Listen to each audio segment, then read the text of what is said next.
Well, good evening and welcome to Main Street Sports Standouts, our standout show today. And a lot of folks have been waiting for this particular episode here, so appreciate everybody being here with us. Ray Halbrook here from Livestream STL Media. Hope everybody's having a great day. Great Friday. It's Friday already, and it is Good Friday, and we're going to talk a little bit about some basketball, wrap this basketball season up for the 23 and 24 season. And we've got a great little panel of folks over here. We've got Jeff Whitener all the way to the left there. We've got Scotty Latta next to him. We've got Drake Beekman next to him in the middle. And then we've got two great interviewers that we're going to talk to in a little bit here. We've got Brooke Blankenship there on the left, and we've got Nate Breeze on the right. We'll talk to them a little bit down the road. But as we go through today's standouts, it's going to, we're going through 40 some odd kids, and it's we've got a first team, we've got a second team, and Jeff is going to let us know how we've come about with all this fun stuff. And I'm just going to sit here and run knobs and make everybody look good. So I'm going to turn it over to Jeff. All right. Well, before we get started, I think I do need to let everybody at home knowing in the panel know that I am here tonight. I am definitely taking performance-enhancing drugs to be upright tonight.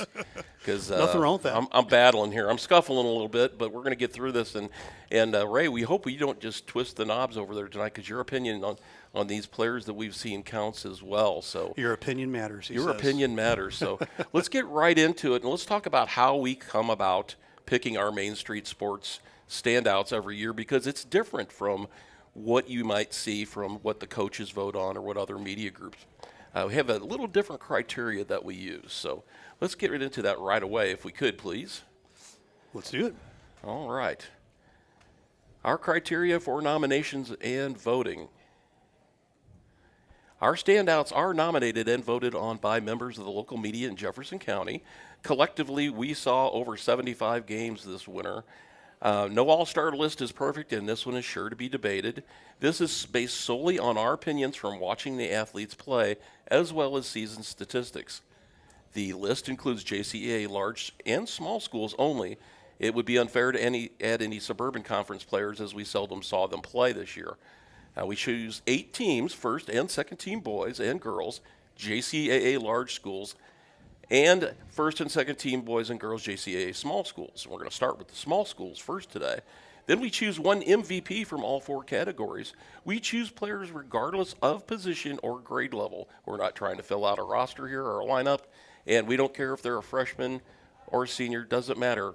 If they're good enough to make the list, they're good enough to make the list. We also make the point of not making co-MVPs. If there are any ties, we break ties. We have arm wrestling matches. We flip coins. We do all kinds of things. When all else fails, I veto all of it. That's right. Ray has ultimate veto power. Each voter submits their own personal picks. Ballots are tallied, reviewed, and unanimous choices automatically make the team. We then go by majority vote for the rest of the players. We know that some good athletes did not make the list. It was not our intention to slight anyone or upset local schools or sponsors. It is simply our way to recognize who we thought were the best performers throughout the season and to have some fun along the way. This list of players is biased, as most postseason accolades are. So now we got all the boilerplate out of the way, all the legal stuff. Before we get going, we want to tell everybody we are here live from the Pasta House, and we want to thank those folks for allowing us to have the back room, because it is absolutely slamming jamming out there. Friday night, it's busy here, but they gave us the back room, closed the door. We don't hear anything going on here. It's great, so and it's very nice. But the smell is wafting. Oh, yes, it is. Smells wonderful. Yes, it is. Or is that you, Scott? Plead the fifth. All right, ladies and gentlemen, without further ado, let's get into it, starting with our small school JCA girls first team members, our first team standouts here, as picked by the panel. Starting off with someone on our panel here tonight, Brooke Blankenship, sophomore, St. Pius Lancers. Brooke Blankenship, Lordy. Brooke was a first team all-conference player, conference player of the year. She was all district. She was class 3 all-state, metro area leader in scoring and second in Jefferson County, 14 points per game and rebounds. a little over 9 per game. This is Brooke's first selection to the Main Street Sports Standout team, and Brooke was a unanimous selection to the Main Street Sports Standout team. Ray, your thoughts on Brooke's performance this year? You're going to lead me first. Let me lead off here. Absolutely. Dominance. That's the name of the game, and sometimes when you got a kid like that, that's all you need. And I know Aaron Portell, Coach Portell over there, I'm sure that luxury is having that Cadillac, to be able to, or Rolls Royce, whatever you want to call it. But I'll tell you what, we've seen her a couple games, and golly, I mean, it's just you've got different levels, but then you've got closer to that elite, and that's where she falls. So kudos to Brooke, and I know she's over there blushing, so there she is. Thank you. Scotty? The couple of games I got to see with Brooke. Sorry, not good grammar right there. But Grandview High School. sorry. Wow. Really, shots fired already. Shots fired, But, and 7 minutes in. But what really impressed upon me about Brooke's game was you knew that the other teams were game planning for her, and she was still able to make an impact, rebounding, shooting, distributing, just a very rounded game. It was very impressive. Thank you very much. Thank you. Mr. Drake? A couple of words that instantly come to my mind are the hard work and dedication, showing the grit, not scared to do the dirty work, and really take herself to the next level to get a result for the team, because you can tell that she's all about the team. I mean, you said it. Leading the whole county, am I right, in rebounds, and if I'm reading that right. Second in the county in the points and rebounds. Well, there you go. You got something to work on next year. You got to get that number one. But, yeah, I mean, dedication to the team and just not scared to get dirty and make plays. Three things stood out for me in watching Brooke play this year, and Scott touched on one of them. A lot of times she's doubled and triple teamed. They're collapsing on her down in the paint, and she's still able to distribute the ball, fight, draw foul, make the rest of her teammates better because of her presence on the floor. The other thing is she's a very emotional and fiery player out there. I like to see that a lot of times. Sometimes it maybe got you in a little bit of trouble maybe out there, but yes, sometimes. But I would rather see the passion that way than not have the passion. And then the other thing, certain players, certain athletes, regardless of the sport, move a certain way. And I don't know if it's natural. Obviously, you talk about footwork and types of things like that, but the way she moves is, in certain ways, on the floor, a lot of the same that Nate Breeze moves here on our panel. It's just the way an athlete's instincts are, and they almost seem to glide out there a little bit. And Brooke was one of those players, so we're very happy to have her here today. And thanks for joining us, Brooke. Thank you guys for having me. All right. Well, now let's move on to the second player on our list, our Main Street Sports Small School Standouts first team, and that is Jillian Jarvis of the Herculaneum Black Cats. Jillian was a second-team all-conference member this year. She made all-district. She was a metro area leader in assists, averaging 3.28 per game. Led the Black Cats in scoring, three-point scoring, assists, and steals. This is Jillian's first selection to the Main Street Sports Standout team, and Jillian Jarvis was a unanimous selection to the team. Ray, what do you think about Jillian Jarvis? Jillian Jarvis, she's near and dear to my heart, because of Coach Jarvis over there a little bit, but and being the Herky alum as well. She has really just done an amazing job in growth in the last couple of years here, and the hard work pays off. They always say that the hard work pays off, and it really has for Jillian this particular year. And I'm just happy that she's junior, so we get to see her again next year, and we're looking really, really forward to it. Scotty? I was just waiting. It's like, nudge, nudge. I guess the one thing that really struck me about Jillian this year is just, she always had great posture as far as whether you could never tell between, were they up or were they down by looking at her. She always had a smile on her face. She was always engaged, and she always just was she just always had this energy about her, this vibe that okay, what do I need to do now? What are we doing, guys? It just always seemed very upbeat. And like I said, you couldn't tell the outcome of the game by looking at her. All right. Drake? Yeah, she's definitely the straw that stirs the drink for that Black Cats team, and she's only a junior, so like Ray said, we get a whole nother year to witness her kind of improve on the court there. I mean, leading the team in almost every category that really matters. It's a pretty big deal, so very excited to see what her senior year has in store for her. Yeah, I think of three things when I think of Jillian. I think of the hard work, obviously, like Ray said, her competitive nature as well, and just the energy that she brought, willing to do everything for their team. Was not the best year for the girls' Black Cat team. They've got a lot of young players coming up, but she did really whatever it took to try to get her team to win. And Brooke, do you have any thoughts about going up against Jillian? She's a really great player, and she's always really nice. She has a lot of sportsmanship. Well, that's a very good thing to know. All right, we have Jillian Jarvis, Brooke Blankenship. Let's move on to our third player on the list, and that is someone Brooke knows very well, P.J. Kroedinger, a junior from St. Pius. Junior, is that right? Mm-hmm. She is a junior, yeah. It seems like we've known P.J. forever. Ever, I know, yeah, I get it. P.J. Kroedinger, first team all-conference, all-district, metro area, and Jefferson County leader in steals, 4.74 per game. Led the Lancers in three-point scoring, second on the team in overall average in scoring, led her team in assists and steals. This is PJ's third consecutive selection to the Main Street Sports Standout team, and she was a unanimous selection to that team, right? Yeah, I mean, this particular year I think's probably been her hardest year. She's dealt with some injury and some sickness as well at the same time. So I mean, if she probably puts a stamp on this particular year, it's persevere. And so she's had some highs, she's had some lows, but helping to make that deep run into the Final Four. I think especially the second half there of the season, she kind of worked her way through some of that sickness and stuff, and I think that was a huge plus for the Lancers. Scotty. So, I mean, Brooke knows firsthand working alongside P.J. Kroedinger.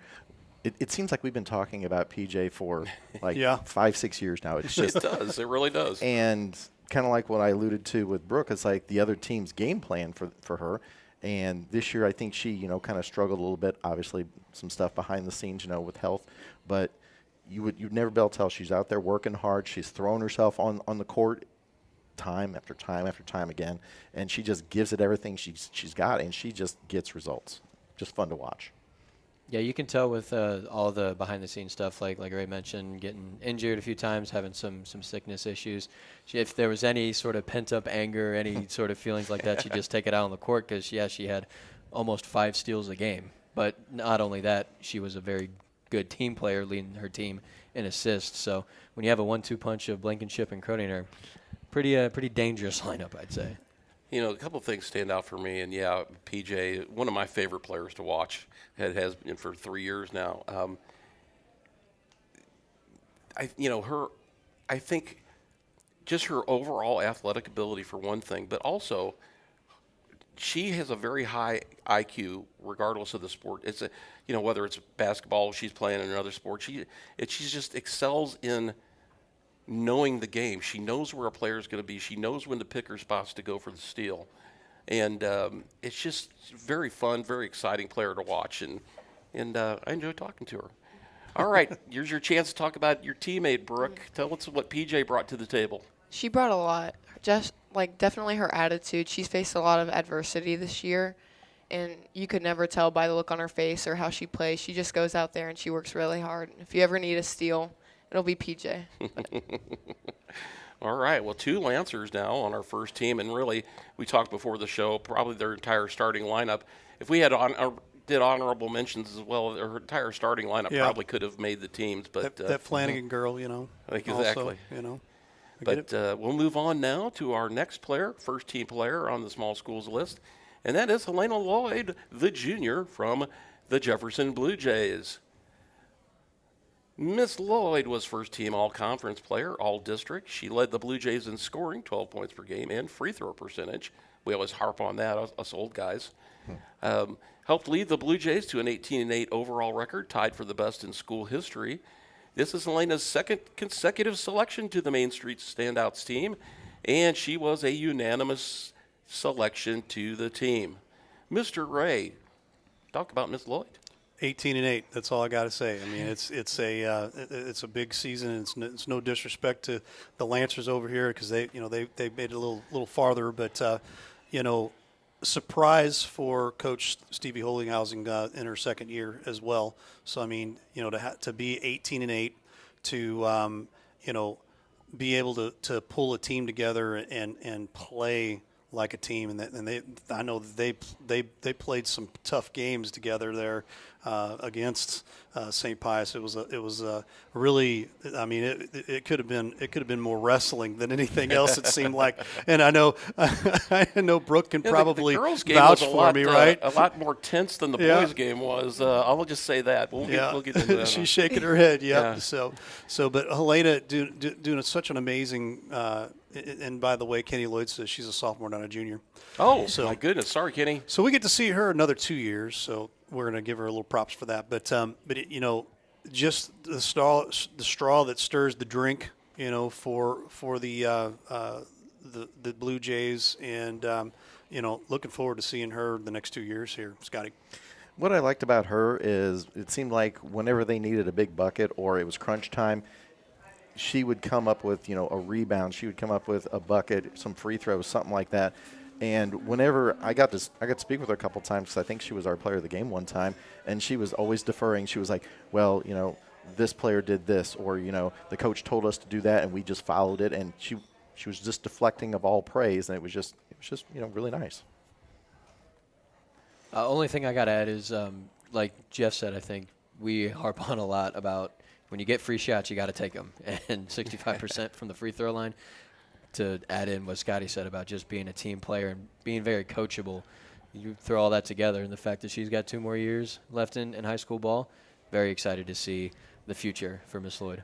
Yeah, she's obviously a young lady that I've got to see quite a bit and improve over time. Great multi-sport athlete, just a wonderful person more than anything else. And as you said, Scott, always deflecting to her teammates. Regardless of the sport she's playing, she always just figures out, okay, where do I fit into this piece of the puzzle? And somebody said, I think he was used, coachable. How am I going to fit in? Where is my niche here? And then really exploit that. And then, as we talked about with Brooke, make my teammates better around me. How can I make them better? And those are my impressions of Helena and Brooke. I know that you know her pretty well. Talk a little bit about Miss Lloyd. Yeah, me and Helena, we played AAU together whenever we were younger. So she's always been very hardworking and just a great player to have the chance to play with and against. She has a lot of sportsmanship as well, and yeah. Well, I can't. She keeps talking about the good sports. I can't wait to hear about the players that aren't good sportsmen. Those are the ones I want to hear about. I don't know. Yeah. All right, wrapping up our first team. You didn't want to give Nate a chance to? Oh, I'm sorry. Nate will give Nate some props. You want to talk about Helena Lloyd? She was a good player. I watched her play like once or twice, and I know that she fit in with that team well. So she did her job well. There you go. Boy, that was a sports answer if I ever heard one. All right, rounding out our top 5, first team, Catherine Wakeland, the senior of the Grandview Eagles. And Catherine, very interesting player in my opinion. First team all-conference, all-district metro area leader in assists, steals, and free throw percentage. Look at that guy, 74.2. Led the Eagles in scoring, assists, steals, and free throw percentage. This is Catherine's second selection to the Main Street Sports Standout team. And Catherine was a unanimous selection to the Main Street Sports team. Ray, talk a little bit about the tall redhead cat, Wakeland. Tell you what, I love her spunk. I know that I'm gonna name drop here. Tim Winkler. Tim Winkler, I know, is very proud of this chick. And it's it's no surprise. Her and her sister both, I mean, the last couple of years have been, the dominant force down there at Grandview. But just a well-rounded kiddo, and good ball smarts as well, and just does an amazing job on the court. And from her guard position, it was interesting. This was her first year without her sister, obviously in the middle there, running the post, and just did a great job. A consummate leader on the floor, in my opinion. Scotty. All right, so how much time we got? All right, obviously a big fan. Got to see her tandem with her sister the last few years, but I think you really got to see her step out of the shadows a little bit because she is a completely different player than her sister. And obviously by her making this list, she has contributions that, stand out and stand on their own. So, obviously, she had some help, on the court, but, obviously great basketball IQ, great hustle, great instinct, kind of like Brooke was talking about, PJ going ball hawking, also the same about her. Yeah, I wasn't really able to see a whole lot of her. The only time I got to see Miss Wakeland was a game at Crystal City that me and Mr. Lotta did. Not exactly the outcome I would have liked as a Crystal grad, but you could just tell that she's dominant on the floor and it makes it look easy out there. So nothing but positives to say for Catherine. Brooke, what was it like to go against Catherine? She was really good, especially whenever her and her sister were there. They were pretty hard to go against, but she's also really, really nice off the court. Like I said, I know I say it a lot, but she has a lot of sportsmanship. Like, they would always shake my hand before the game. They were just really, really nice. Okay, we're going to have to talk off the air about who's not nice. Those are the ones I want to hear. All right, moving right along now. Our second team, JCA Small School Standouts. We start with Carly Clubb, another Lancer here. And a freshman makes the list. Carly was all-conference honorable mention. She was third on the Lancers in scoring as a freshman and led the Lancers in assists with 59. This is Carly's first selection to the Main Street Sports Standout team. Ray. Great addition here, picking up as a freshman. She kind of reminds me a lot of a cross between Flanagan and PJ, and it's kind of a, oh my gosh, you take a look. You got PJ, you got Flanagan, you got Brooke over there, and now you're adding Carly Clubb to the mix. And golly, I mean, it's no wonder that they went as far as they did this year. So. Great job there, Carly Clubb, and we hope to see you in the years to come here. Scotty? I'm just drawn to this word here in her description, great poise. For a freshman, she didn't play like a freshman. I think it was the game against Jefferson, first attempt of the game, three-pointer. She gets fouled, doesn't get the shot, but steps up, makes the first three free throws, and then she gets the next bucket to get the first 5 points, and they get them off and running. And she just had a great game. She was like that all season. It was like, this is a freshman. She didn't play like a freshman. She didn't seem like she had the gravity of what was going on. She was like, yeah, okay, just playing basketball. If you're going to make a deep run on the way to a state title, you're going to need players that catch you by surprise. And Carly Clubb, not only is she batting 1,000 on making our list as a freshman, but she was definitely one of those to sort of either be bench help from the start of the game coming off the bench or to start games, which she ended up finding herself in a position towards the end of the season. There's always at least one or two people that you need some extra spark from that you weren't expecting, and she was definitely one of them. So exactly, Drake. In talking to Coach Portell about Carly, he said, at the beginning of the year, he did not have her penciled in as a starter. And it was a situation, through various things that went on, obviously. But the biggest thing was she played herself into the lineup. And, some players, when they get that opportunity, they make it to where you can't take them out of the lineup. And she was definitely one of those. And, it's nice. You've got one player younger than you to talk about on the team, Brooke. Yes. Talk about Carly a little bit. Carly's a really hard worker. She's feisty, and she has a lot of energy whenever she plays, and she definitely uplifts the whole team and is very positive, and she's just really fun to play with. Is she nice too? She's super nice. I just want to make sure. Carly. I wasn't sure. She said spicy there, so I wasn't sure. Okay. Yeah. No. All good. All right. Moving right along, number 2, Peyton Guffey, Jefferson Blue Jays. Love watching Peyton Guffey play. Second team all-conference, all-district, metro area leader, third in Jefferson County in assists, metro area leader in steals, metro area leader Both times in steals. I don't know how I got that like that. Second in scoring on the Blue Jays, led the Blue Jays in 3-point scoring, helped lead the Blue Jays to a 19-8 overall record. And this is Peyton's first selection to the Standouts team. Ray, talk about Peyton Guffey. Yeah, so I mean, you take a look at the difference in the players that made the Jefferson Blue Jays this year. You take a look at Peyton Guffey, and you take a look at her as kind of that utility player to an extent. She can hit the three. She can get you a steal. She can get you pretty much what you need. And I know for Stevie Holdinghausen, that was probably a great addition to add there, especially that she's a sophomore now. That you got a couple more years to have her grow. Exactly. Scotty? So Ray kind of touched on that a little bit of a younger team, so obviously a little bit that they can still grow into. Great platform this year, having that outstanding season, but she was kind of like that tandem with Helena Lloyd. It was like a 1-2 points. It's like, okay, if Helena was in trouble or having an off night, you could see Guffey step up, and they had a couple other teammates as well, but definitely right there. Yeah, Ray kind of stole the words out of my mouth there. I'm a thief. Way to go, Ray. Nice going, man. Way to go, Ray. About being like a utility, you get everything from Peyton Guffey. I mean, whether you need to see her down low to get the rebounds, get the steals, or do you need her to make some points on any given night? Not only is that a coach's dream, but it also proves her to every one of her teammates and other coaches, like, you can put me wherever and I will contribute. And yeah, that's not only good for the team, but also good for Guffey. Yeah, you guys are talking about her versatility. She's a one guard that kind of played like a two guard. When I think of Peyton, I think of high IQ on the court. I think of handles for days. She's only going to get better. I hope she grows taller.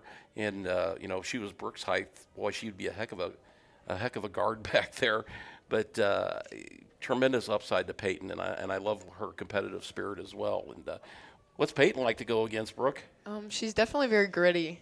Gritty, that's a good yes. word. I like that. She's tough to guard, and she has a lot of energy, but she's a lot of fun to play against. She's a great player. Excellent.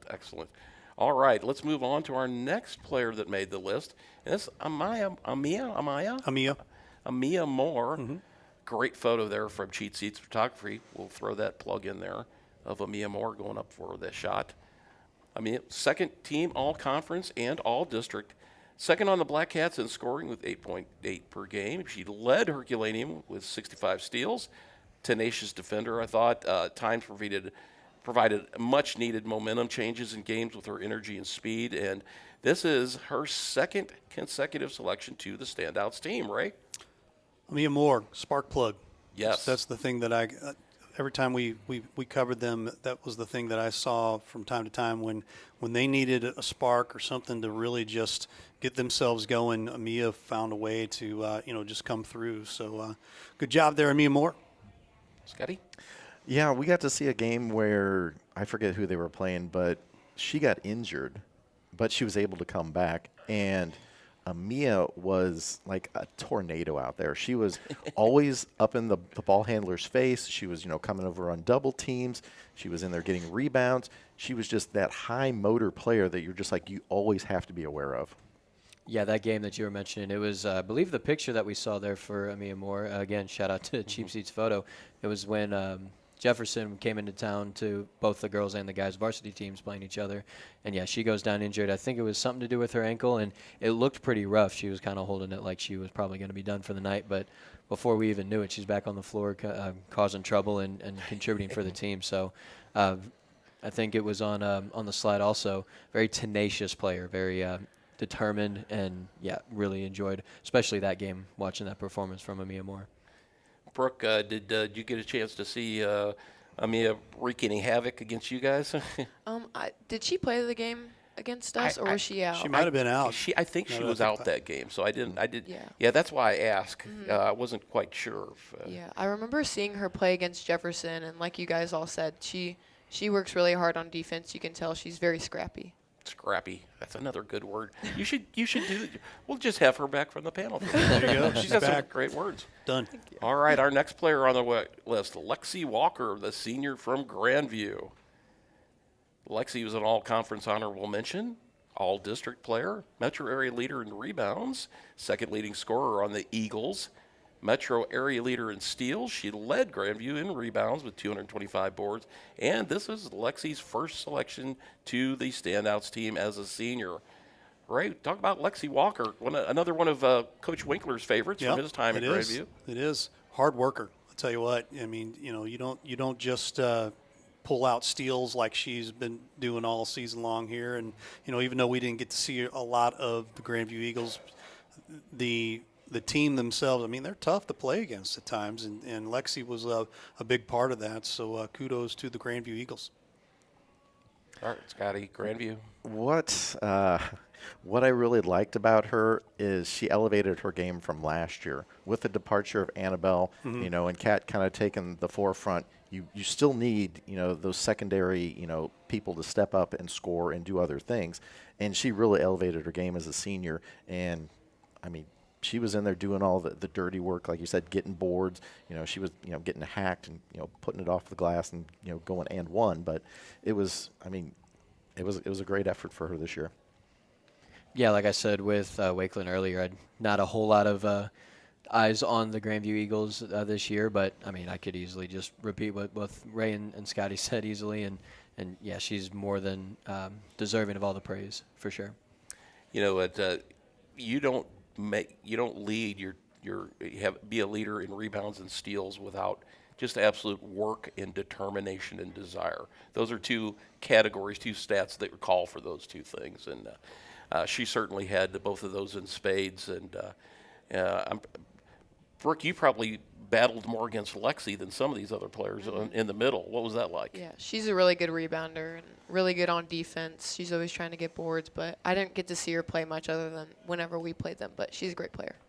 All right, very good input there from Brooke on the other players in the JCA small schools. Our final small school player to honor here today is Megan Wood, the junior for the Jefferson Blue Jays. And a great photo there from Cheap Seats Photography. Brooke, if you look that close, she's got who's that behind you there? Tongue sticking out there. Yeah. Another player that's all about heart and desire and determination.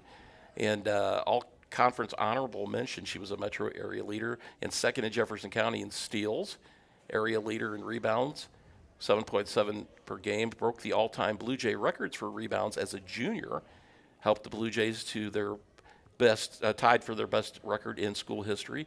Fierce defender and competitor, and this is Megan's second consecutive selection to the team, right?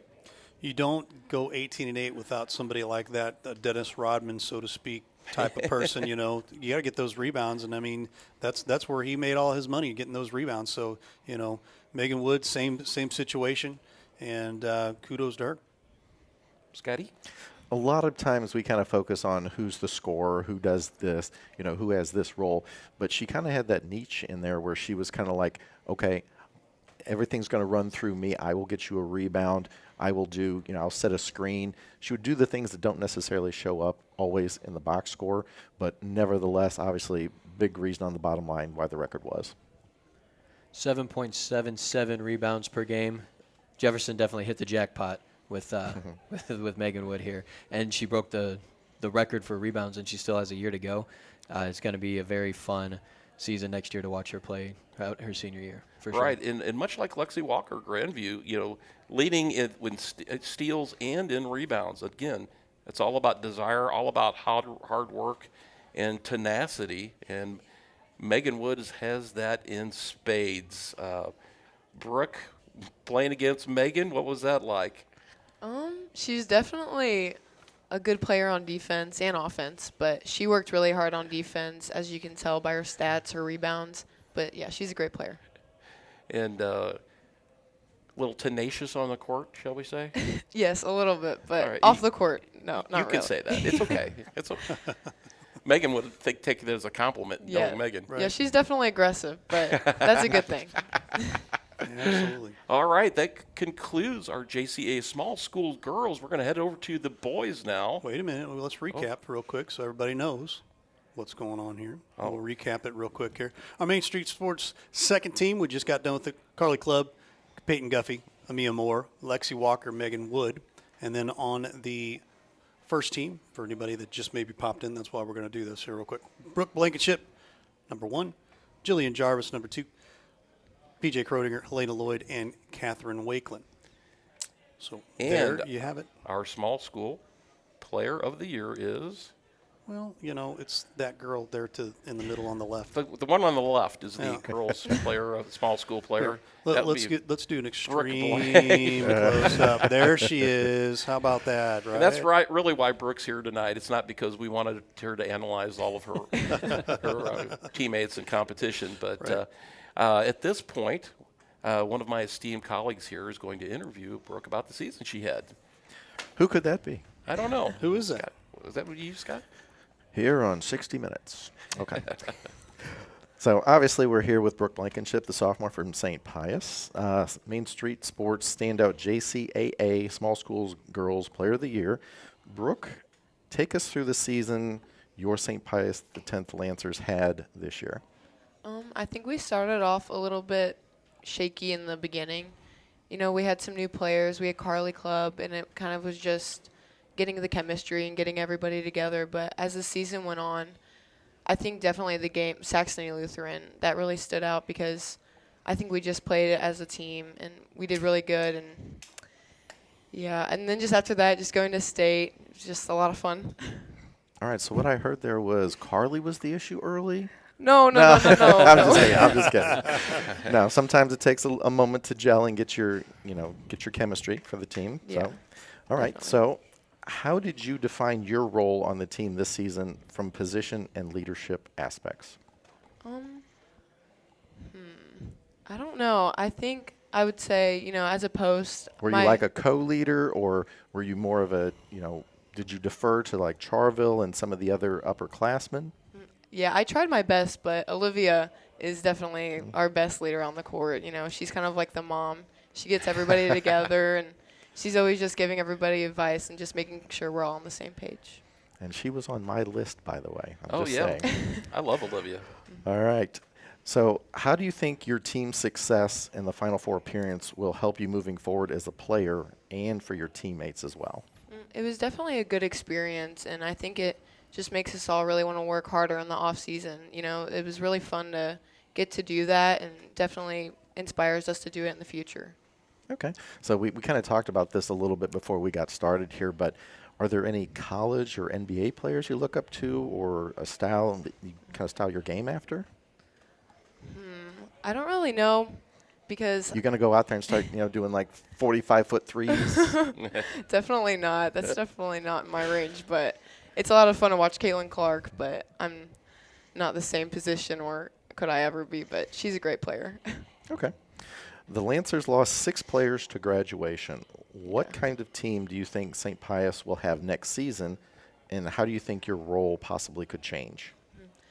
Yeah, we definitely lost a lot of our senior presence, and that'll definitely be hard because a lot of them were, just great personalities. They all contributed to the team one way or another, and we'll definitely miss them. But overall, we're losing Olivia, playing wise, and that'll definitely be hard for us. But I think that some of our juniors and like sophomores will be able to step up, hopefully. So are you going to step into that mom role? Hopefully, I'll try my best. Okay. All right. Do you hope to continue to play basketball in college? And if so, what do you need to work on to get there? Yeah, that's definitely the goal. I would definitely have to work on my outside, like my shot and, my ball handling. That's definitely something I need to work on because I'm not big enough to be a post in college. But, yeah, definitely like the stretch 4 position. I'll have to work on that more. CB Walker. Yep, exactly. All right. CB, where are you? All right. So what do all these postseason awards and accolades mean to you? It's definitely an honor. It means a lot to me. And I'm very appreciative to everybody who helped me get here, my coaches and my teammates and my parents. It means a lot. Awesome. Okay. All right. A few more questions here. Is there anyone you would like to give a shout out to for assisting and supporting you in your basketball career? Definitely coaches, Coach Portell, Coach Rhodes, and my teammates, Olivia. She was amazing to play with, and PJ. she gets me all the passes and all of the. She just gives me everything I need to succeed. And my parents, for all the travel ball, they support me and just. Oh, we're going to that one. All right. Ray, do you have a question for Yes, Brooke? we've got to give her the Ray question because she's never had that before. So this one's coming from me. We always do this. What is something maybe outside of basketball that you like to do that maybe not everybody knows about? Particular interest that somebody might know, hobby, Underwater basket weaving. a weird trick A that you Swifty can do. era. Yeah, something. Lately, I've been playing tennis. I'm really bad, but it's been a lot of fun. Hey, there you Yeah. go. I can see I like that. it. Yeah. I like it. Yeah, not very good, but There you it's go. fun. Doesn't matter. Good deal. I like it. Good deal. Awesome. Well, I like that, and we're going to kick it back over here to Mr. Jeff. We're going to start the boys. All right, and Brooke, if you can hang out with us for a while, and we can talk about some of your St. Pius boys teammates over there a little bit, because we have a couple of those guys that have made the list as well. But we'll start with our first team, JCA small school here, and we have to start off, just because his last name starts with a B, by the way, Mr. Nate Breeze. And Nate Breeze, they're holding that first place district district plaque. First team all conference player of the year, all district player of the year, Class 3 all state, metro area and Jefferson County leader in points, metro area and Jefferson County leader in assists, metro area and Jefferson County leader in steals. Helped the Blue Jays to a conference and district championships. Helped lead the Blue Jays to their best record in school history. This is Nate's second consecutive selection to the Main Street Sports team, and Nate was a unanimous selection to the team. Ray. I And know. a breath. I can take my breath. 21.8 points on the season. My goodness. I mean, dominance upon dominance, and you were unanimous, so I mean, this season has been, no doubt about it, his best season. And you kind of broke out last season, I felt like, a little bit more than to be able to springboard him this year. But my goodness, I mean, Coach Breeze had another one of them luxuries of being able to just drive a Cadillac when they needed to, and but I will say this: I know that not just being the dominant person, but knowing to have the basketball smarts to, okay, if my day is not going well, I'm smart enough to give the ball to somebody else, so ball smarts there for Nate Breeze as well. So, but kudos to Nate. Scotty? Nate, you ever seen the movie Step Brothers? I have. I kind of feel like you and Caleb were kind of like Yeah. towards the end of the movie Step Brothers. Yeah. Because it Yeah. seemed like, obviously you had an incredible season. It was so much fun to watch you two play. It seemed like when you guys were on the court, it seems like you had like ESP, and you guys knew exactly where each other ESPN. was. Yeah. Almost had a Mean Girls moment there. But it just talk a little bit, if you could, just for like a couple of seconds. Do you and Caleb sit on the phone just like, what's up, for like hours at a time? Because it seemed like you guys were just always on the same page this year. Me and Caleb have been playing together since we were in I don't even remember, first grade or something. So we've been together our whole lives, and it kind of just taking it all the way to senior year. I mean, it's like we know the ins and outs of each other. We know where each other's going to be at any given moment. We know we're always looking for each other, and it was just easy. It was beautiful to watch and be a part of. Excellent. Drake? Little behind-the-scenes story, maybe. I apologize who the opponent was, but we were lucky enough to cover the game that Breeze surpassed the 1,000-point mark, and I was running the camera for the game, and Ray told me, hey, you got to go get him for our little player of the game interview afterwards. So I went and flagged him down. I got to talk to him for a couple of seconds on our way over to the little area we got for all the setup for the interview, and I said, you had probably 5 or 6 attempts, open looks to get those 1,000th point. Mm-hmm. Why, what took you so long? And he's like, well, 1,000 points is awesome, but why am I going to put a personal accolade in front of giving the ball to one of my teammates if they just have a better look and to help get the win? So, 21.8 points per game on average, unreal. 5 assists per game. leads the team in steals. Like, you want to talk about an all-around amazing player, and he's sitting a couple of seats over to my left there in Nate Breeze. Thank you. I don't know the guy. I've never seen him before. Guy. I don't know anything about him. Now's your time to start getting a little sappy here, Yeah. all right? No, not going to do that. I'm just going to say this. He evolved over time. He was a great player last year. This year, he was the guy. And he was the guy, and everybody's touched on it. He was the guy not only leading in all these stat categories, but he made everybody else around him better on the team because of his unselfish nature. And that's what I will remember most about Nate playing.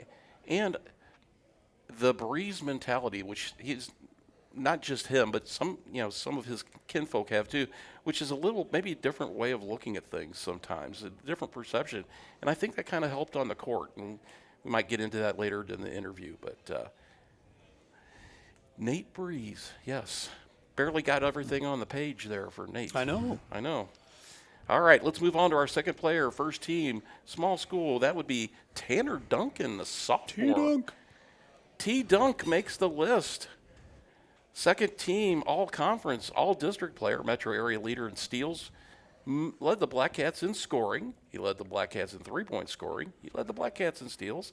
And this is Tanner's first selection to the Main Street Sports Standout team. And he was a unanimous selection to that team. Mr. Ray. Mark my words, next year he'll be the MVP. Ooh, write that down. There Mark you it go. down. Come at me, Scotty. That's all I got to say. Look, he's writing it down right now. Right there. All right. He's writing down. But I'm not no joke. I mean, he's walking right into Jordan's footsteps, just like his brother. And and Jordan, his sophomore year was the year that he just really grew a lot, which springboarded him into that junior and senior year to just completely dominate. So, and for a Black Cat team that was kind of down this year, and no disrespect, but I mean, Coach Jarvis knows that. And, to have a Jordan Duncan kind of carry you a little bit and be able to grow it. That's what I meant. Tanner Duncan. Sorry, Jordan. Sorry, Tanner. But Jordan will probably take all that accolades. I'm sure he will. But no, Tanner just did a great job of growing this year. That was the big thing, I thought. Scotty? I want to give a shout out to Jordan. Hope you get Yes. better soon. Yes. He had a softball injury here recently. Really bad. So, anyway, Tanner, Mama Dunk has to be so proud. He just plays.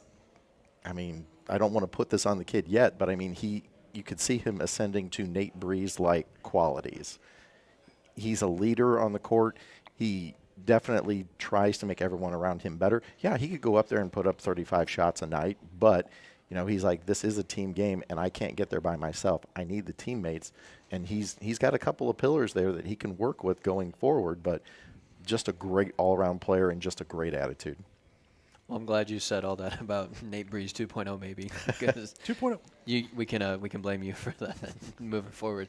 No, it's kind of nice, like with Ray was saying. They're kind of a young team, similar with like a Nate Breeze and Caleb Weiler. Maybe he's got the opportunity to play a lot of ball with the same people, as most of them are juniors, sophomore, or freshmen. I think they only had 2 seniors on the team this year.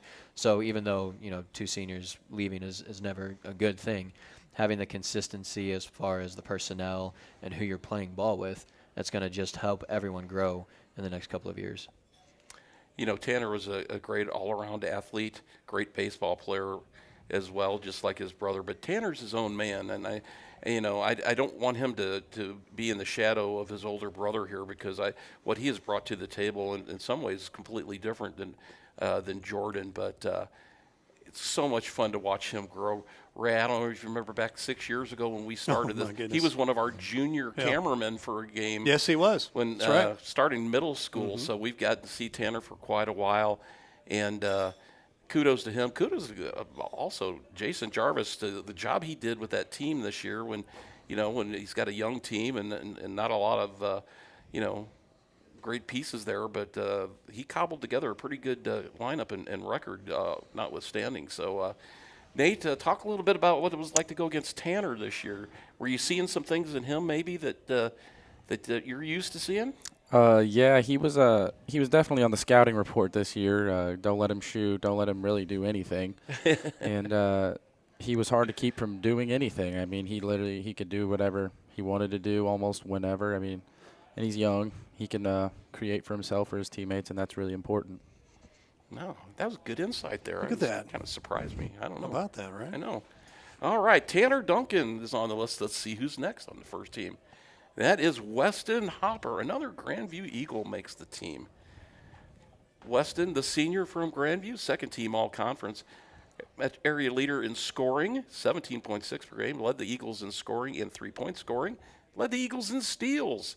This is Weston's first selection to the Main Street Sports Standout team, and he was a unanimous selection to the team. Ray. Don't know a lot about Weston other than I've consistently seen him on the scoring sheet all the time. So I know the Grandview boys. They've always kind of had a little ebb and flow where they'll get a Chase Wilson, they'll get a kid that just absolutely is just an absolute athlete. Weston kind of falls into that as well. And like I said, didn't get to see him a whole lot, but I always saw him on the sheet putting up big numbers. So kudos to you, Weston. Scotty. Unfortunately, I didn't get to see Weston play this year. This is going to kind of date me a little bit, but growing up, I went to school with a couple of Hoppers, so I'm assuming that that's either their son or grandson. So, but anyway, that whole family used to play, all sports and everything. So, it's good to see him have this senior year. Grandview is kind of, one of those transition years, so we'll see what they have next year too. I'm surprised you didn't do a little trumpet noise like you did earlier. Yeah, I didn't get to see him play this year. Well, and unfortunately for me as well, I don't think there was even one game that I got a chance to see him play. But, I mean, the numbers don't lie. They jump off the page. Just an absolute stunning senior year for him for sure. And perhaps one of the best basketball names in the area, Hopper. I mean, come on. Sure fits. Right. If you could have played volleyball, too, that would have been good. Nate, what did you see that Weston brought to the Eagles? He was definitely their guy. He was the go-to man if you needed a bucket, a three especially. And I played against him since I moved to R7 in 7th grade, and ever since then he's always been their guy. So it was cool to see him develop and play against him for one last time our senior years. Excellent, excellent. All right, our next player on the list. Don't know this guy either. Caleb Weiler. Look at that photo. Nice. I love that. That's wraps grit up right Caleb. there. That wraps up Caleb so much. Although it looks like he has 4 arms. Caleb Weiler, first team all-conference, all-district, metro area lead, and second in Jefferson County in rebounds. Led the Blue Jays in rebounds, tied for first on the Blue Jays with 16 block shots. He helped lead the Blue Jays to a conference and district championships. He helped lead the Blue Jays to their best record in school history. This is Caleb's second consecutive selection to the Main Street Sports Standout team, and he was a unanimous selection. Ray. Nate Breeze, Batman, Caleb Weiler, Robin. That's all I got to say. And I tell you what, he was absolutely plays so hard, and loves what he does too. So good deal. Scotty. I'm going to say Nate Breeze, Batman, Caleb Weiler, also Batman. Because as I was talking, earlier, obviously with Nate, watching those two play, and if we didn't have, obviously everything to say we did about Nate, I mean, Caleb had a standout year. I mean, he may not, have been at the top of the scoring tables, but, I mean, he did everything. He rebounded. He was assisting. He was stealing. He did all the hard stuff down on the blocks. He had a great season. All right, so now I got to come up with 2 superheroes that we can compare it to right now. Yeah, I mean, obviously we mentioned about Nate Breeze and all of the accolades that he's got, but really and truly you could pretty much say the exact same thing for Caleb Weiler. The only difference is he's maybe a little taller and just plays a different position. Like, that's really about it. You got a solid 1-2 punch with both of those guys, and you can easily see why they made it as far as they did in the state playoffs this year. Yeah, it's easy to see why Nate and Caleb have played together forever. Nate talked about they always knew where each other was on the court. I'm going to go the opposite of superheroes. I'm going to go Pippen Jordan. That's good. That's a good one. That Yeah, I type like of that. complementary type of play there. All right, Nate, talk about Caleb a little bit. He was between, I mean, me and him in this instance, we were both a good piece of the puzzle, but him especially, he could make up for the times whenever I wasn't doing it, and I could think of numerous times where I was just not having a game, and he was the one that was just stepping in. Like St. Jen, I think I only had like 7 or 8 points, and he had like 20-something. So it was always good to have somebody to kind of fall back on, and that's kind of what he was for me, and just as this whole team. And he also did his own thing pretty much at will. So he was just a great player and a great friend throughout the entire process. I think you should market your supposed as a team to colleges. There's a 1-2 punch together. We're a Put package together, deal. Yeah, you're a package deal. Like in Step Brothers again, where they go for the interview. Hello, lovely. Anyway, moving right along, our next first team player on the list, John Whitman, the senior from the St. Pius Lancers, first team all-conference, all-district player, a metro area leader in scoring, also a metro area leader in rebounds, and led the Lancers in both those categories. This is John's second consecutive selection to the Main Street Sports Standout team, and he was a unanimous selection to the Main Street Sports Standout team. John Whitman, he was the straw that stirred the drink there for the Pius Lancers. Very dominant early in the season, was putting up some monster numbers, and then all of a sudden, Nate Breeze had to kind of heat check him a couple times there. But once that kind of started happening, you kind of seen his numbers kind of popping down from number 1 down to like 2 and 3 and stuff, but stayed there in the top 3. So I mean, good job for John Whitman there, Scotty. Great pure scorer. Kind of got introduced to him a couple of years ago. I believe he was like, I forget what the game was, but it was like all of a sudden they're like, who's this underclassman in the game? And it's like, oh, wow. It's like 3-ball. Oh, another 3-ball. It's like, who is this kid? And they take him out of the game. It's like, why did they take him out? But, he was fun to watch and didn't get to see him play that much this year, but obviously, very impressive. Yeah, leading the team in rebounds as well with 9.3, 9.29 if you want to get super technical. But, yeah, just a solid all-around player again. Definitely the number 1 there for the Lancers. Led them to a solid season themselves and just a well-rounded player for sure. 2 things stand out for me. Number 1 is just his intellect, his smarts, both on the court and off the court. He's like he's like a grad student when you talk to him. The other thing that stood out is his absence out the concussion protocol in the district playoffs really hurt the Lancers because he was such a key part of the team. But Brooke, I'm assuming you see John every day. What was it like to watch him play? Yeah, he had a great year, even though he faced some adversity with the ankle injury, but he had a great year, and he's a good shooter and just all around. Well, Nate, luckily you escaped having to play him again in the districts, but what was it like having to play John in these last 3-4 years? It was always a challenge with him. Me and him typically matched up pretty well, so I was always guarding him also. So he was a good player, good shooter. He kind of had to guard him from all 3 levels. And like Brooks said, he had to battle some injuries and some adversity, and he fought through that pretty well for the most part. And he had a great senior season. All right, there you go. There's our first team. Let's move on to our second team, small school boys players now. And we start off with Camden Bolton, the senior of Crystal City. Camden, another tremendous multi-sport athlete. Second team all-conference. He made all-district. He led the Hornets in scoring with 14.8 per game. Second on the Hornets in steals.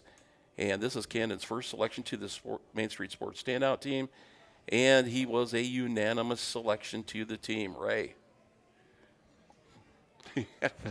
I had to go get my drink over here real quick. Sorry. Because the drinks here at Pasta House are so great, shameless plug. So there we go. Camden Bolton, I mean, you talk about absolute 100% athlete. I mean, he tore it up in football. He tears it up again here in basketball. Speed kills, and he's speed. And, I mean, the stats don't lie. And, I mean, even though Crystal was kind of down this year, I mean, he's a huge part of, being a threat to teams like Herculaneum, teams like Grandview, and things like that. So good job there, Cannon Bolton. Mr. Scotty? I didn't get to see him much this year, but from what I did, basically defensive player turns into offensive player. His defense equaled offense. And obviously, Ray kind of alluded to, Crystal kind of had a tough year, but, he's just one of those players who's just get in there. He's just an athletic presence.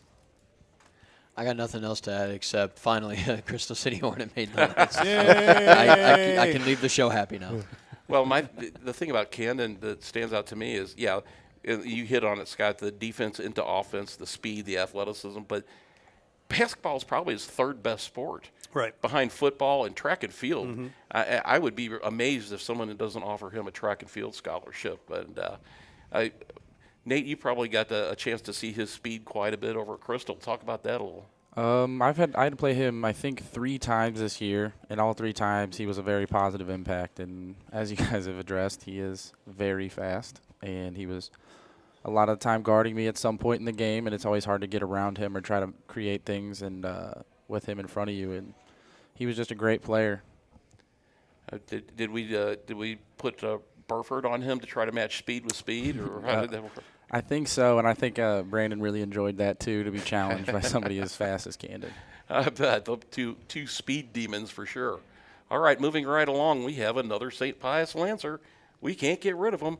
Patrick Flanagan, the senior for the Lancers. And Patrick, first-team all-conference player, all-district player, metro area leader in assists, led the Lancers in scoring and in three-point scoring, and also in free throw percentage. Like I said, led the Lancers in assists, led the Lancers in steals also.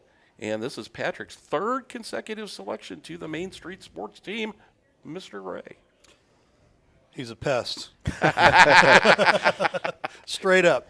And in a good way, if you're playing with him, he's great. If you're playing against him, you can't stand him. And he loves that, and he embraces that role to the point to where he'll just continue to throw salt in that wound, so to speak. Hey, I got you now, and unless you can stop him, he's just going to continue to do it. So, pest in a good way there, Scotty. I was going to ask Brooke, would you say he's a nice person? Yes. Well, yeah, and I'm going to touch on that. Go ahead. All right, but anyway, the equivalent, not really equivalent, but Mia Moore on the girls list that we talked about, that kind of all up in your face, and that, can't get rid of them. They are constantly in your back pocket, constantly, where are they? What are they doing? That distraction, that was Patrick for me, because everything he was doing, he was instigating, he was, initiating, he was always, getting something, stirring it up, and he was always a very fiery player is what I saw. Is there such thing as a 5-tool player in basketball? I know that's mostly a baseball term, but I think it's called a Jordan. The Jordan, yeah, right. Yeah, we mentioned, I think it was Peyton Guffey in the small school girls earlier about being just an absolute well-rounded player. Anything you need to get done, he's going to get it done. Leads the team in pretty much any stat you want to look at, and he makes his free throws. Can't complain about that. It's funny because you guys are talking about pest, and that was the first word that came to my mind too, pest in a good way. It's always great when you have somebody like that on the team that can really work on in the opponents, not only from a physical standpoint, from a mental standpoint as well. But I will say this, and having spoken with him several times, he is a very nice young man off the court. Mm-hmm. So, Brooke, you have anything to follow up on the way Patrick played? He's a very good coordinator. He gives a lot of great passes to his team. I think he's very team-oriented, and he got his 1,000 points this season, which was really good for him. But, yeah, he's a really good player. Nate, what was it like to play against Patrick? I know the Blue Jay crowd loved playing against him. I know that I felt like his goal was always to try to find a way to get into my head, and I feel like it was likewise. I was doing the same thing to him. Me and him are pretty good friends, and he's somebody that I've always talked to him about. I've always wanted to be on the same team as him, and I never really obviously got the chance to play on the same team as him, but he was always a great player to play with and against whenever we do play together, and he's always somebody on the scouting report. You can't really let him do much, shoot, get to the paint. you just got to always keep him in the back of your mind, knowing right where he is at all times. Otherwise, he will bite you, and it could end up dragging you down. And who better than one of your friends to try to get on and aggravate, right? So, all right, here we go. Our next player on the list, Jacob Moreland. Big Jake from Herculaneum. Second team all-conference player, all-district player, metro area leader in rebounds. He led the Black Cats in rebounds. He was second on the Black Cats in scoring. He led the Black Cats in block shots. And this is Jacob's first Main Street Sports Standout team selection, Ray. You see the block shots, that was the thing that kind of came out of left field for me when I saw that graphic. But, he's a hard worker. He really is. Moreland's, I went to school with some Morelands, and, man, I tell you what, great ball players, hard workers. He's a role player, though, too, at the same time. He doesn't have that just natural talent a lot like Jordan or Tanner. But, he knew what Coach Jarvis, and Jarvis is watching. How you doing, Jason? He knew what Coach Jarvis wanted him to do and was really good at trying to execute it to the best of his ability. And you can't ask for much more out of a kid that, knows that that's their role. Moreland, I got to see him play a couple of times. Obviously, we kind of touched on, the struggle a little bit, that the Black Cats had this year. But what really struck me about him is I saw, it's here in black and white that, rebounding leader in this, rebounding leader in that. He was always fighting for position. And some of those post players just kind of hang out down there, but he was active. He would go out, right. He would set screens, and he was, very active. So it doesn't surprise me at all, and he was very impressive. We mentioned it earlier with Tanner. There are not a whole lot of upperclassmen on the team, and obviously Jacob Moreland's one of the few on that list. I wonder if he kind of maybe took the dad role for the Black Cats for the season. But just a great leader, hardworking, very solid young man. The thing that stuck out for me, guys, with Jacob is he played bigger than he was. I guess is the best. Not the tallest guy out there. I mean, he's certainly a little more stockier build, and he used that to his advantage. But he played like he was another 6 inches taller, and a lot of times I thought he had really good footwork. At times inconsistent, but I thought really overall what a kind of the true heart and soul that drove that team a little bit outside of Tanner. What do you think, Nate? I didn't get to play against him this year, I think, due to some injuries. And, that's right. Yeah. But I've played against him ever since I was in 7th and 8th grade, and he was always somebody that we referred to as very fundamental, and he could always use his feet, use his pump fake, use the little things that you're taught when you're pretty young, and he used those to the best of his ability, and, could really do some damage with that stuff. And he was just a great player to play against and did his role very well. Very good stuff there. Next, we have another Blue Jay on the list. Mr. Max Schnitzler makes the list there. Max was an all-conference honorable mention, but he was an honorable mention, but he also made all-district. Interesting, I thought. Third leading scorer on the Blue Jays. He led the Blue Jays in three-point scoring. Second on the Blue Jays in assists. Tied for first with block shots. He helped lead the Blue Jays to conference and district championships and their best record in school history. And this is Max's first selection to the Main Street Sports Standout team, Mr. Ray. You'd look at Max Schnitzler and you think Swiss Army knife. He does a little bit of everything. He can be a spark plug when you need him. He can be your three-point guy when you need him. If you need a good rebound, if you just need something to just uplift the team, that's what I saw out of him this season. So great job there, Max Schnitzler. Was he technically the sixth man for them? He alternated at times. Okay. Fifth and sixth. Because it seemed like the games that I saw, he was coming off the bench. But again, when that's your sixth option, that's just an embarrassment of riches. To go with, obviously Breeze and Weiler. It's like he was fun to watch because we kind of talked about Flanagan being a little bit of an instigator. He would kind of, he was like those, dogs on, the show where they're running through like the lean poles or whatever, and he was just everywhere, and he could shoot, he could rebound, he had great court vision. It was just a lot of fun to watch him. There was one game that we got the chance to cover, and I forget the opponent again. I apologize, but it just seemed like for whatever reason, everything seemed to be just a little bit off for the Blue Jays throughout the entirety of the game, pretty much all up and down the roster, but except for one person, and that was Max Schnitzler. He was able to play great defense. He hit, I think, 30 3-point shots, it seemed like. He was just on fire on the score sheet as well. So when you need someone to step up in those kind of games, who else to look for but Max Schnitzler? Well, Drake, I'm glad that you mentioned his defense because I think that was his most important contribution to the team, to be honest with you. The way he played defense and fit into the Blue Jays scheme against most teams. We saw it in the district or the first state game against Kingston when he went down with an ankle injury, and that really hurt the Blue Jays. He was able to come back for a while, but I know that really hurt them in their defensive scheme against the Cougars. Max also is signing to play baseball, by the way. Yeah. Max will be playing baseball down at Mission Baptist Sign College. today. That's right. That's right, down with Cole Williams from R7. But Nate, talk a little bit about what it was like to play with Max. Max is he's somebody who's very easy to talk about because he's kind of a character, and he was always fun to play with. But similar to me and Caleb, I would feel like me and Max's chemistry just kind of came. And I've only known Max since I was in 7th grade whenever I came here, and him and I became close friends ever since then, and to this day we're still very close friends. And about his defense, he would play great defense, wait for the shot to go up, and trust that me and Caleb were coming down with it. And I already knew, I'm like, he's standing under the rim right now with nobody else around him, so I'll just throw it the length of the court, and there he is. It's just easy points, and it was really fun to be a part of, to play with him because you can trust him to do just about anything.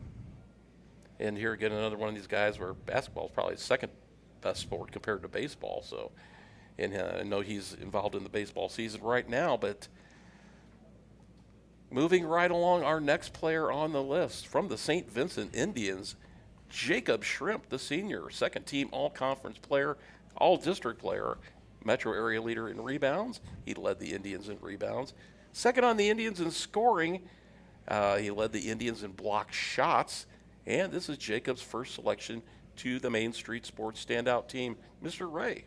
Didn't get to see him much. I think we only played one game with him on our broadcast, but that particular one game, if I remember right, I'm pretty sure it was against Herculaneum, I believe. And as far as what I remember from that one, because it's going back a little ways, but Shrimp, you always heard his name. You always heard his name called and things like that. So I mean, he's kind of that bread and butter for the Vincent Indians. And St. Vincent's they've always been a pretty competitive team. Every year they always put tough teams together against the Jefferson County Conference. So good job there, Jacob Shrimp. Scott, did you get to see Jacob play this year? Are you Yeah, I think he's trying to point He's to the me. Indians. Were you passing there? Or No, I was just showing my shirt. Oh, on your the shirt. Indian shirt. Yeah. Oh, beautiful. But yeah, kind of like Ray was mentioning, is I didn't get to see him play this year. But I mean, obviously, looking up and down the stat sheet, it's like he had a very impressive season. Yeah, what he said. Well, I just got to see Jacob mainly on film this year, mainly on the huddle cams and stuff like that to see what he brought to the table. But I got to see him play the last 3 years as well. And you know what a big contributor he was to the St. Vincent Indians and head coach Bruce Valroy down there. Shout out to Bruce if you're watching. Bruce. Yes. Nate, anything to add there as far as playing against Jacob?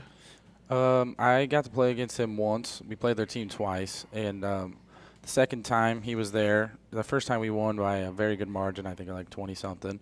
And then the second time it was a really close game, and I would give a lot of the credit to him. I think he probably finished with just south of 30 points. Wow. And he was hard to match up with, and really rebounded well. I feel like that's something he really did, and it was, if we could keep him off of there, then we would have a fighting chance. And yeah, he was just a great player and had a great year. Well, it's certainly deserving of making our standouts list. And there you have it, ladies and gentlemen, our JCAA small schools standouts. And Ray, you want to go over the list real quick? Yeah, let's here? recap it here real quick. Second team here, again, Cannon Bolton, Patrick Flanagan, Jake Moreland, Max Schnitzler, and Jacob Shrimp. And then our first team, for those that might have come in late here, Nate Breeze, Tanner Duncan, Weston Hopper, Caleb Weiler, and John Whitman.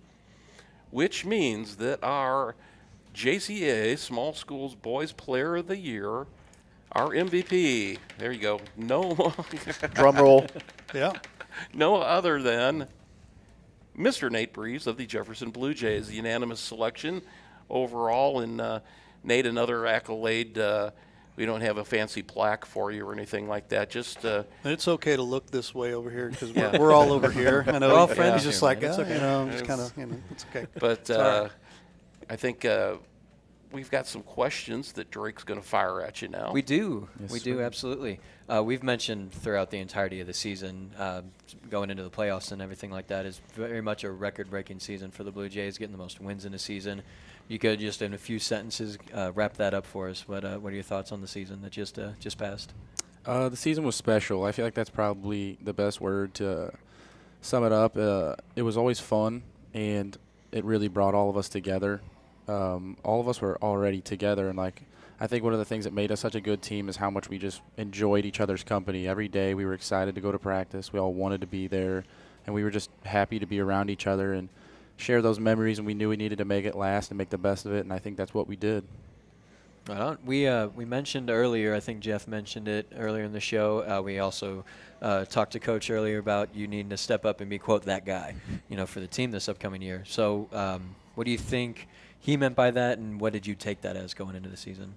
I took that as I needed to do what he wanted me to do and what he knew that I could do, and just using my potential and get my teammates involved, not only on top of just trying to put some points up on the board and just assist and get rebounds and just help kind of just benefit the team in almost every aspect that I can, and without obviously killing myself or getting into foul trouble or whatever.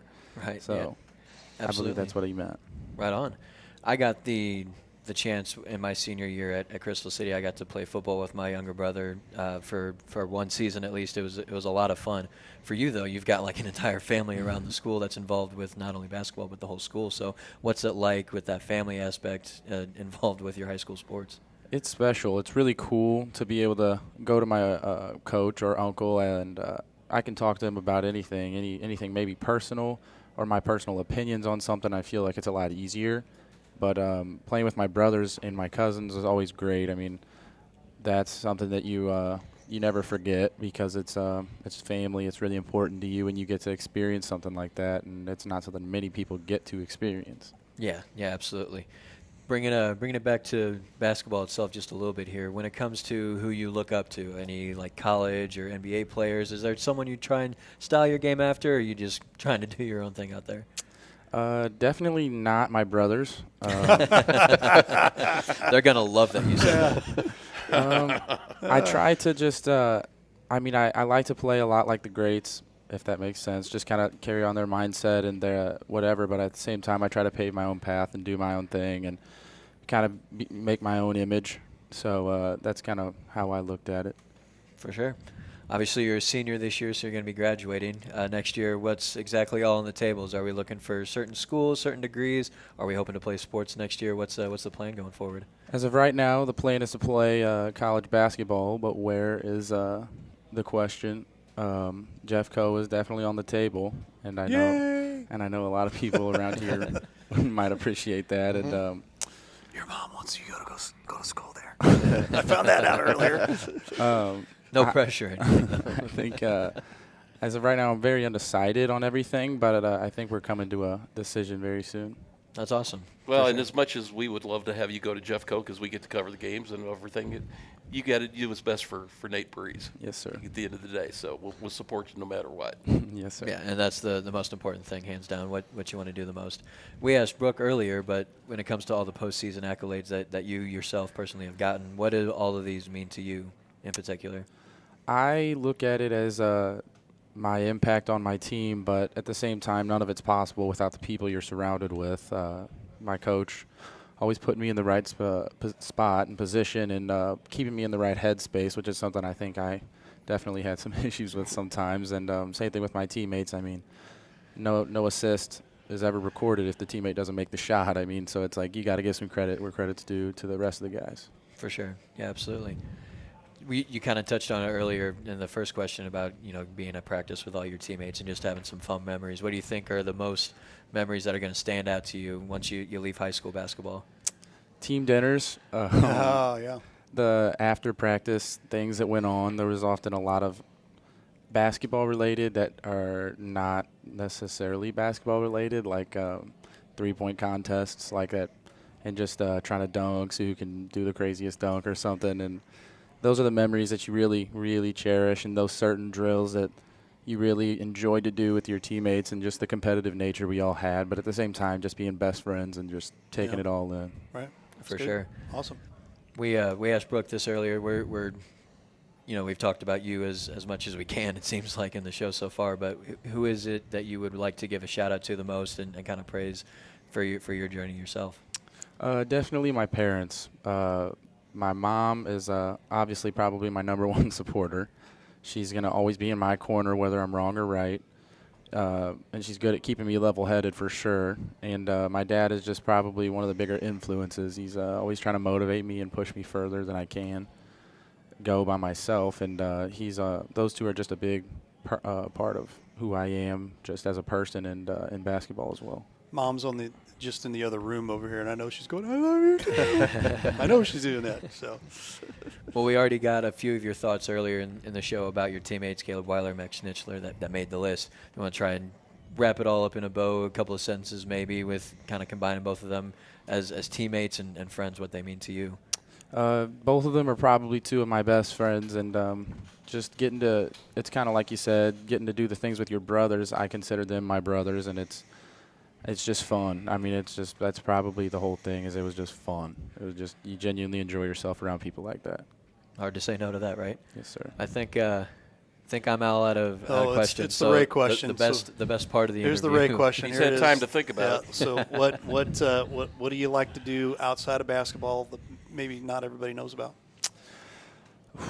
Probably do something competitive, but I mean, I love to compete, especially with my brothers. They all know I'm the best. They're very understanding of that, and same thing with my friends. We all love to compete with each other and do stuff like that. It's just always fun, whether that's a basketball game, 7-on-7 in football, or I don't know, weightlifting, whatever it is we do. Not even always sport related. But Do you play tennis?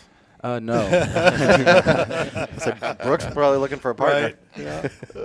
That's great. I bet you Caleb's a better golfer than you. Oh, absolutely not. No. Really? No, That's never. Great. That's great. He may tell you he is. But Well, I tell you what, we have been so happy and grateful to have both Brooke Blankenship of the St. Pius Lancers with us here. That's our small school player of the year, and Nate Breeze, our small school boys player of the year. We thank you so much for your contributions on the court, but also to our panel here today, and two outstanding individuals in our community, guys, and we're very, very happy and proud to have them on the show. We're going to take a commercial break, and when we come back, we're going to talk about the large schools. Stick around. This is the Main Street Sports Show on Livestream, STL.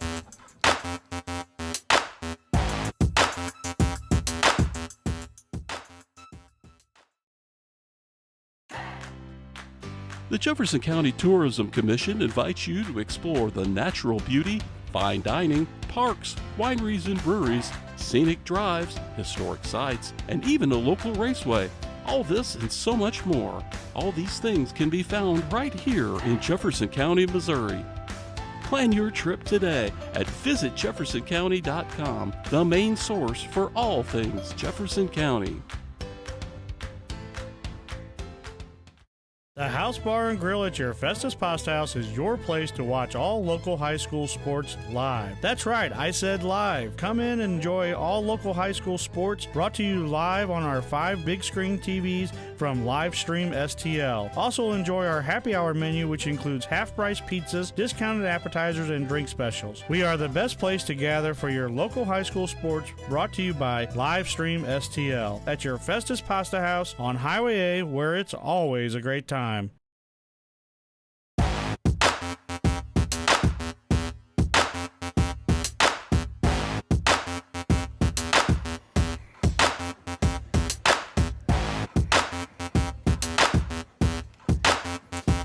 crazies are going nuts over here. We're down 2 people now, but welcome back here to the second half. And an hour and 25 minutes it took us to get just through the first half here, so we're going to have to really hoof here. But let's kick it back over here to Jeff. All right, we're down. We lost the 2 good-looking young people. Right. You're just stuck with us 4 to look at, unfortunately. But so let's get some graphics up so they don't have to look at us. There you go. JCA, large school girls first team standouts. We start off with Kaylee Hilton, the senior from the Hillsboro Hawks. Another long list of accolades here for Kaylee. First team all-conference, conference player of the year, all-district, the district player of the year, Class 5 All-State, metro area and second in Jefferson County leader in points, metro area and Jefferson County leader in free throw percentage. Look at that, 74.8. Metro area and Jefferson County leader in rebounds, metro area Jefferson County leader in block shots. Helped lead the Hawks to a conference and district championships. This is Kaylee's 3rd consecutive selection to the Main Street Sports Standout Team. Kaylee was a unanimous selection to the Main Street Sports Standout Team, and even with all these accolades, she will actually be playing softball at Jefferson College next year. Yay.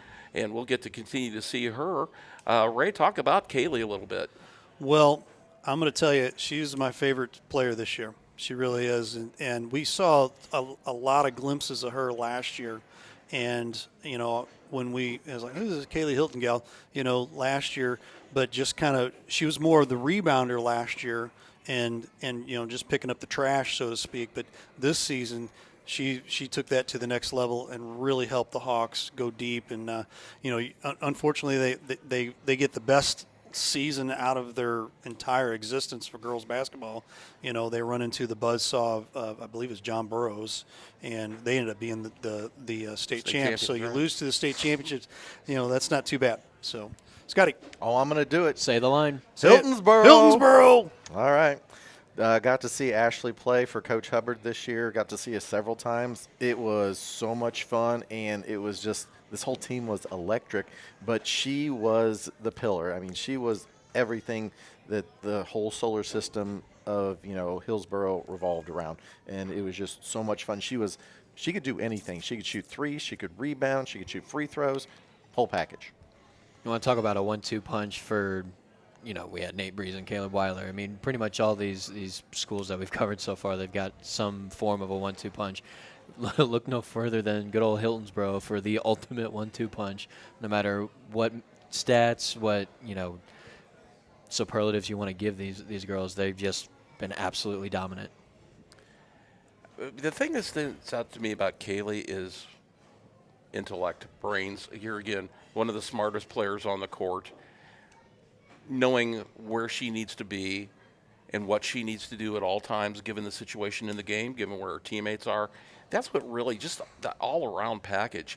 And here again, all of these accolades, just like Nate Breeze, she was, you know, in some ways, you know, they're not the same player, but accolades-wise, she was the female Nate Breeze for sure. Scott, even now with her going to Jefferson College, we can still refer to both those teams as Hiltonsboro now. See? So It there still you works. go. It's got legs. That's right. All right, moving along to our second player. Who could that be that starts with an H? Why, that would be none other than Ashley Hilton.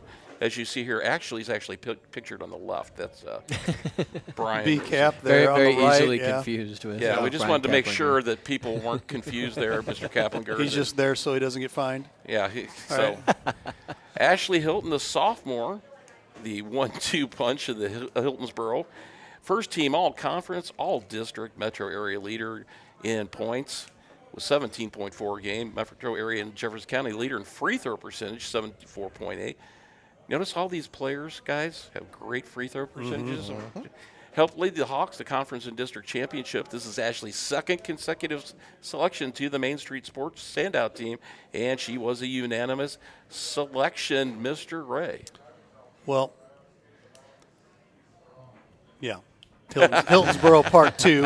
And, you know, all I got to say is about it, I mean, great support for Kaylee this year. But, I mean, if I remember right, Ashley had better points per game than Kaylee did.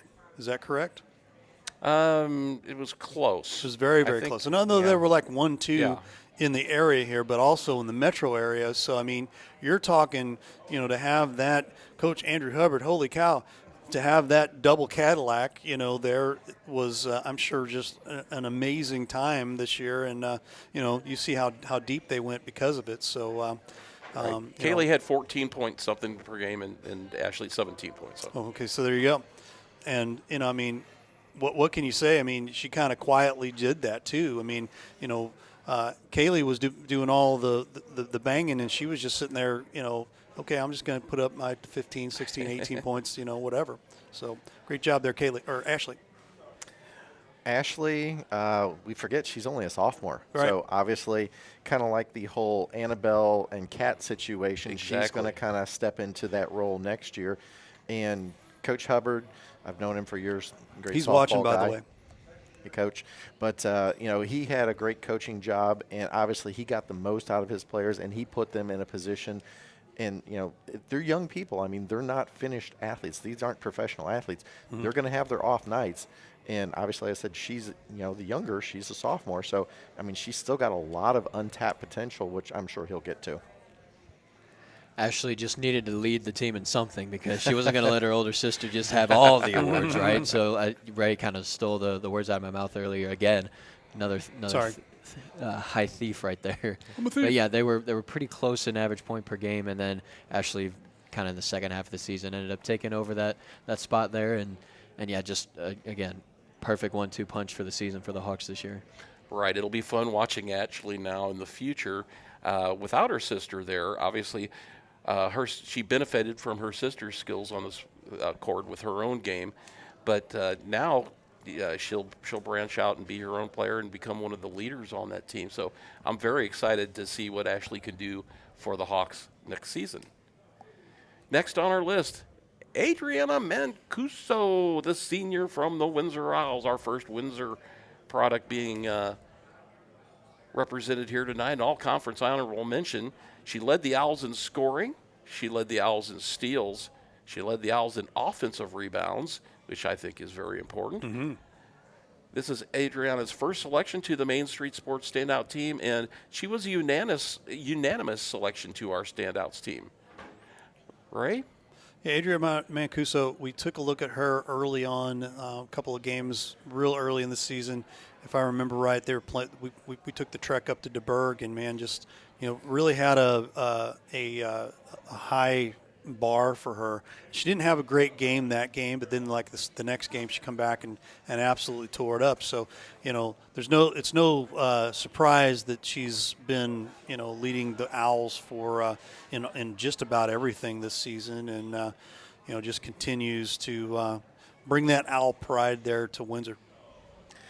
Coach Schmidt obviously had a great leader on the floor with Mancuso. Obviously, her numbers don't jump off the paper, as some people do, but she was one of those ones where she did a lot of things I don't necessarily that show up in the stat sheet. She was a hustle player. She would do anything that the coach asked her to do, and she was a leader on the floor for Coach.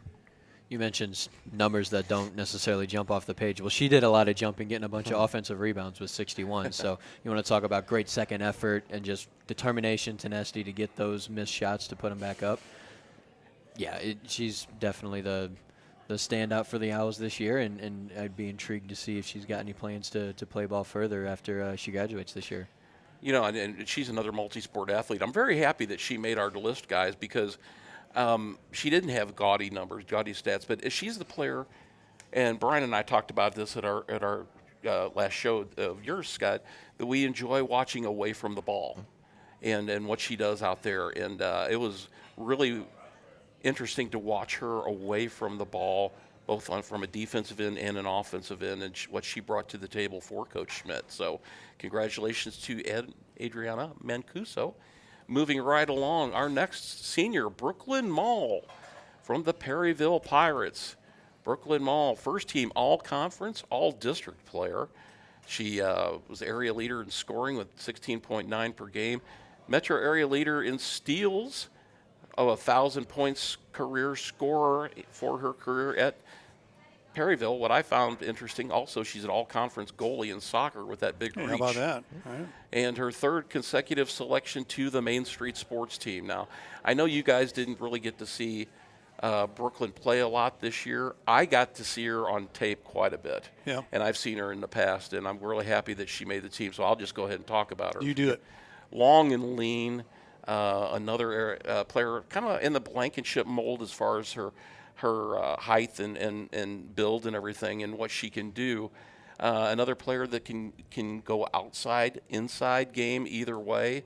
Good on defense. Like I said, she's got that reach, which obviously helps her in soccer as well. She may be a better soccer, but she may go to college for soccer instead of basketball.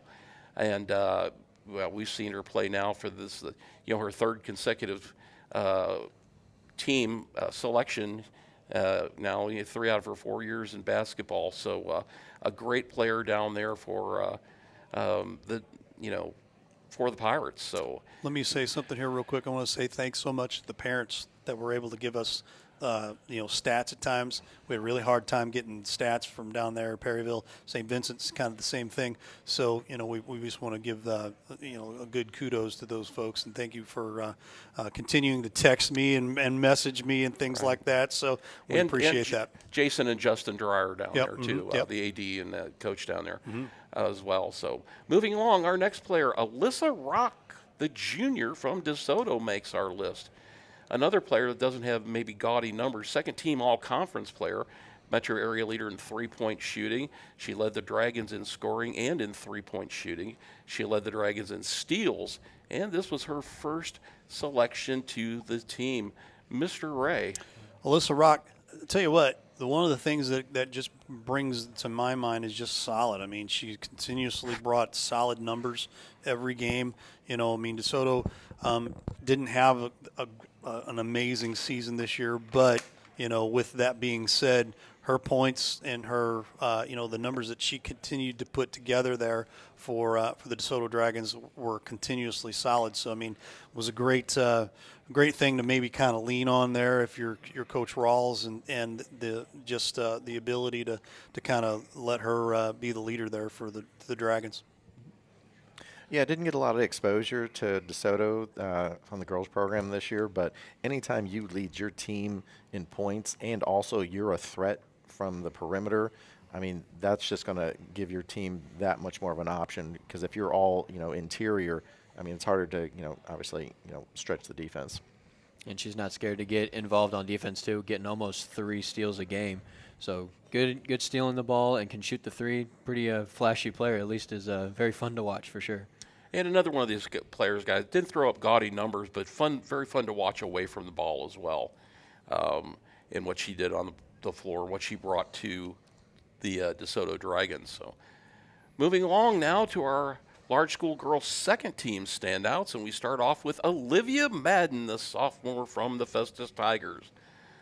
Olivia was a first-team all-conference player. She was a metro area leader in assists. She led the Tigers in assists. She was second in the Tigers in scoring, second on the Tigers in steals, and this is her first selection to the Main Street Sports Standouts team. And guys, she made our second team here, but I know she had some big games on some of our broadcasts. Yeah, Ray. she sure did. Yeah, I mean, a great person that Coach Jake Hogan could have leaned on from time to time. And, the girls had a great first half of the season. Second half of the season kind of trailed off a little bit, but that just to me is bringing in a lot of young folks. I mean, you're seeing she's a sophomore there. And they had some injuries as well. Injuries really too. I mean, Riley Moore getting hurt, things like that. So I mean, those are things you got to go through. But them being such a young team this year, not being able to lean on some of the veterans and things like that, I think that kind of played into the second half. But Olivia just. I mean, there were games that I remember going up to her, how many points you want to have tonight? She's like 15, 18, 20, things like that. So set high goals, and a lot of times she achieved them. Scotty? Didn't get to see her much this year, but, I mean, when you look at her on paper, I mean, obviously if you're able to distribute, that is so versatile, and then obviously that's going to translate to points. If you can facilitate, assists, turning that into buckets, because someone's got to do it, because not everyone can, do a Nate Breeze, and slither through all the defense and lay it up. So Right. someone's got to do that. Yeah. And she's only a sophomore, so we've got 2 more years of watching Olivia Matta grow and just become a better all-around ball player. So excited for that. And even though she made our second team, guys, you got to admit that smile on her face, that was definitely worthy of a first team That is consideration. a first team there. smile, yeah. Yeah, right there. All right. Moving along, our next player, another Hillsboro Hawk, another sophomore, Kyra Matlock. Love that picture, too, from Cheap Seats Photography there of her hair flowing in the wind as she's flying down the court. Second team all-conference, all-district player, Metro area and Jefferson County leader in assists, Metro area leader in steals, led the Hawks in three-point scoring, lead the Hawks to conference and district championships. This is her second consecutive selection to the Main Street Sports Standout team as a sophomore. That's a mouthful. Yes, I it know. is. And breathe. It Almost is. out of breath, right? Yep. Kyra Matlock, I have a challenge. What are you going to look like in 2 years? My goodness. You're on the pace to be here all 4 years with us here on Main Street Sports. I love the spunk that she brings to it. She's not afraid of anything. That was the thing that I saw. I was just like, hey, give me the ball. We're going to run this offense, and everything ran around her for most of the transitions, things like that. She did all those things right, and she's only a sophomore. And you win your first district championship since like 1979 or something like that. They're saying that. So I mean, great. I mean, the bar is high, and I've got great expectations. So here's the challenge: what are you going to look like in 2 years? Start planning towards that right now. All right, got to follow that. But anyway, what's great about Kyra is I know her dad. I play Indian ball with her dad, and again, she's an underclassman, but you don't get this deep into the season, have the record season they had. You don't go this deep into the playoffs without someone to lead your team, and she's your primary ball handler. Plus, the defense she plays, she will give you a couple of shots here and there, and as long as she engages her confidence, sky is the limit for this young lady. When you have the Hiltons getting all the points that they got, someone's got to be able to get them the ball. And look no further than Kyra Matlock with 4.5 assists a game, and she's not scared to get it in the dirty areas on defense either. And it's not like she didn't have her own success on the score sheet. She led the team in three-point shooting. So you want to talk about someone, like Ray said, that could very easily step up to the challenge to take that next step. I look forward to seeing that. She a one guard? Was she a two guard? She was a both. both guard. Right. She was a both guard. Yeah. In what she brought to the table for the Hawks, and you guys all already hit on what I was going to say. She did not play like a sophomore at all. The confidence, the energy she brought to the table. Very excited to see what Kyra can do in the future, guys. And next here in the future is our next player on the list. And that is Sierra McDonald of the Festus Tigers. Sierra, the senior, was a second-team all-conference player. She was an all-district player. She was a metro area leader in rebounds. She led the Tigers in rebounds, and this is Sierra's first selection to the Main Street Sports Standout team. Ray, what can you tell us about Sierra? If I remember right, she was on the softball standouts too. Is that correct? It might have been. I think so.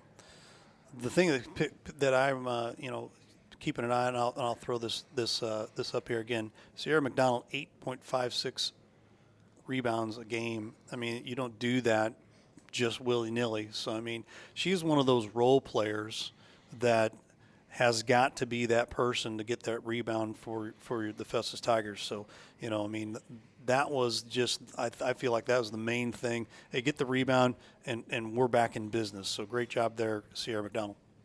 In the limited time I got to see her play, the one thing that kind of stuck out was her physicality.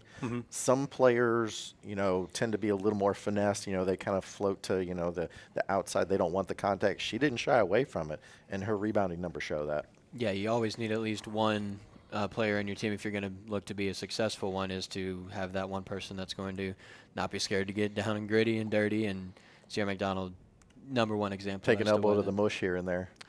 One of the things that's most challenging, kind of a pet peeve of mine, is women's basketball.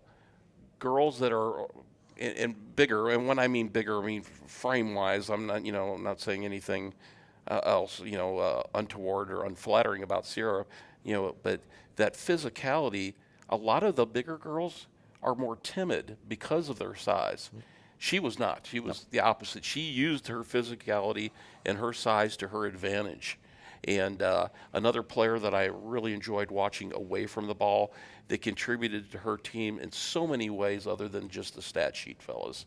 Right. So, all right, our next player on the list, Ava Snudden, the junior from DeSoto.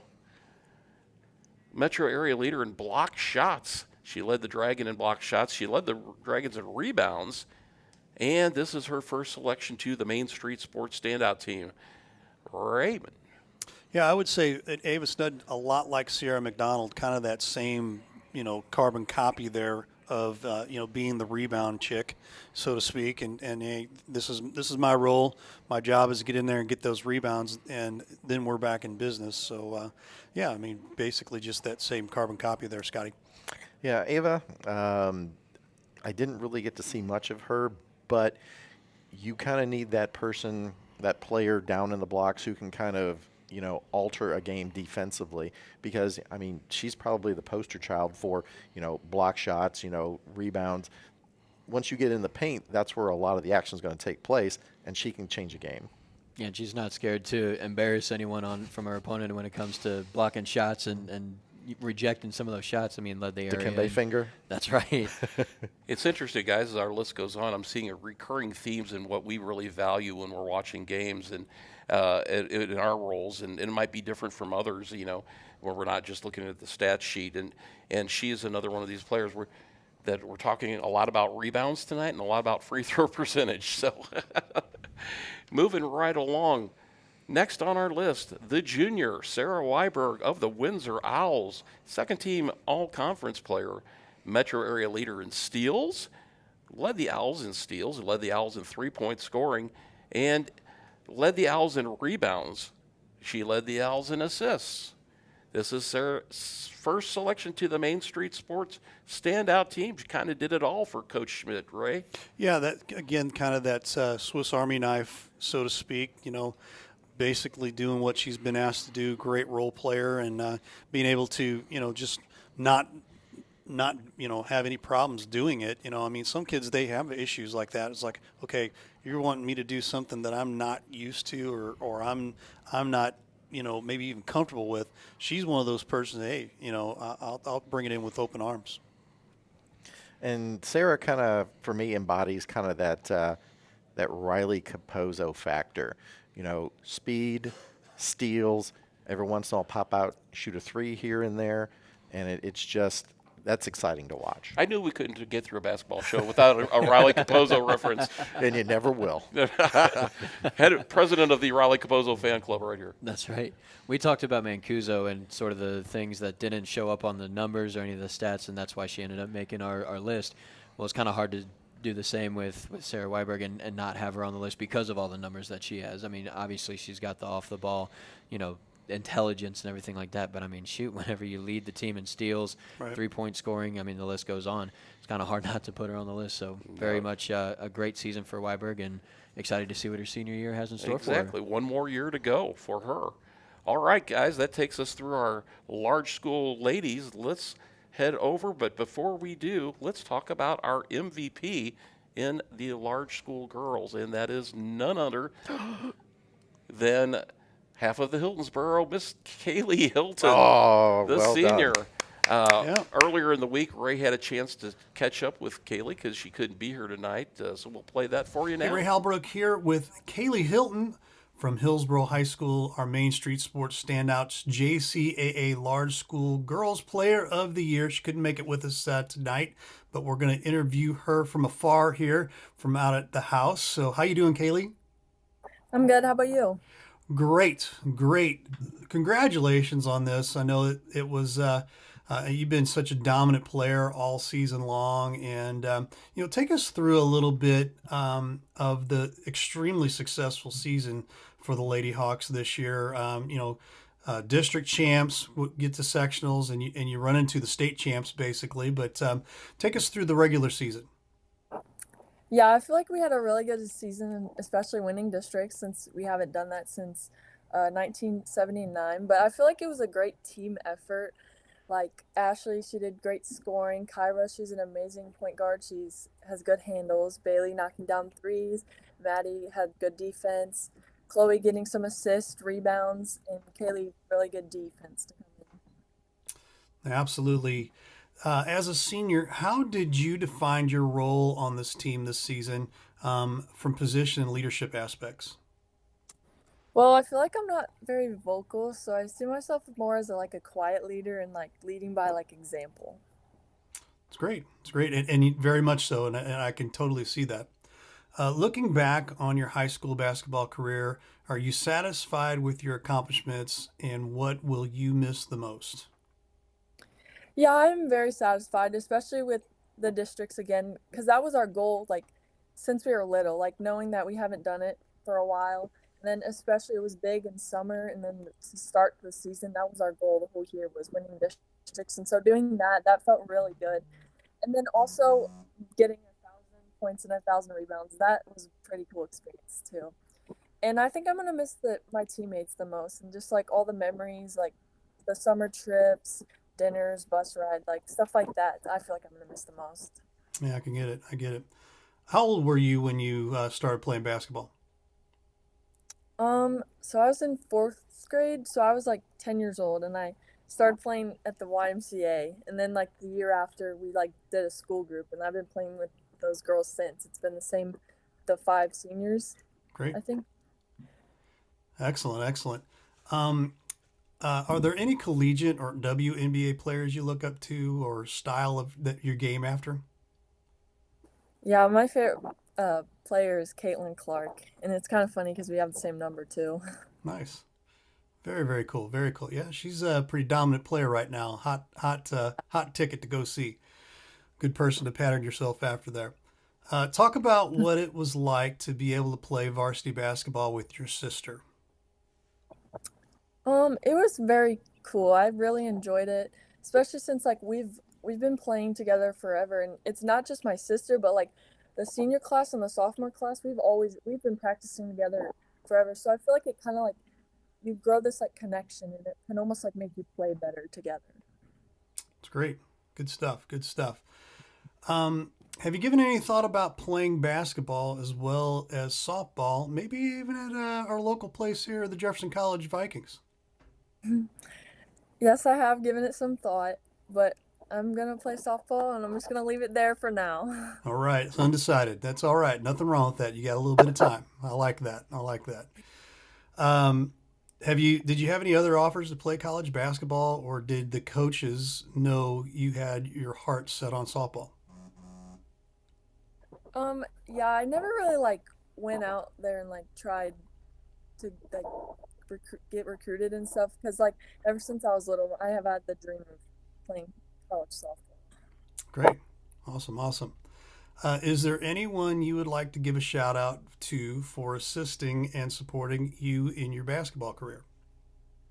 I would like to give a shout out to my dad because he's probably the one who made me who the player I am today with like all the moves he taught me, like rebounding in the gyms.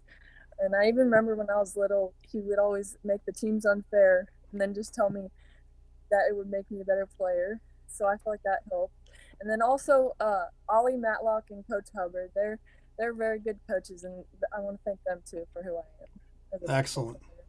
Excellent, excellent, excellent. Love it. And that is what makes you better. You got to play against people that are just a little bit better than you. It makes you better. So good concept there. The final question for you. We've been buzzing through these questions here, and this is the Ray question. We talk about this all the time. The Ray question, and I'm going to simplify it because I get really tongue tied when I talk about it. Is there something that you love to do outside of basketball or softball that somebody might not know about? Um, I feel like I do a lot of sports, like that's like what I do the most, but probably Rubik's cubes. I really like Rubik's cubes. How about that? I'll be darned. I didn't know those things were still a thing, but yeah, those things have been around for a long time too. That's awesome. Awesome. Well, thank you so much, and congratulations on being the MVP this season for our Main Street Sports Standouts. Thank you. That's Kaylee Hilton from the Hillsboro Hawks. And there's Kaylee. That was a good interview, and she's a Rubik's Cube freak. How about that, huh? I love it. Right? Rubik's Cube. And what a wonderful young lady. think Look forward to seeing her the next couple of years over at the college. Yeah, I think I tried to do a Rubik's Cube once, and after about 5 seconds, I know. Yeah. Take the This is- stickers off? This is too smart for me. Yeah, Same way. See, I always took them apart and put them back together. Well, right, you open the so- wrapper, and it's brand new. All the colors are on all Right. the sides. You do like 2 moves, and then you just do Right, it reverse. right. I got it. Hey, We fellas. figured it out. Hey, fellas, let's talk about the JCA large school boys. Let's go. Starting with the first team. Let's go. I like that graphic. Yeah. There it is. There Nice. you go. Solid Very graphic. nice. We start off with B, as in Barnes. Noah Cash Barnes, the junior from Windsor Owls.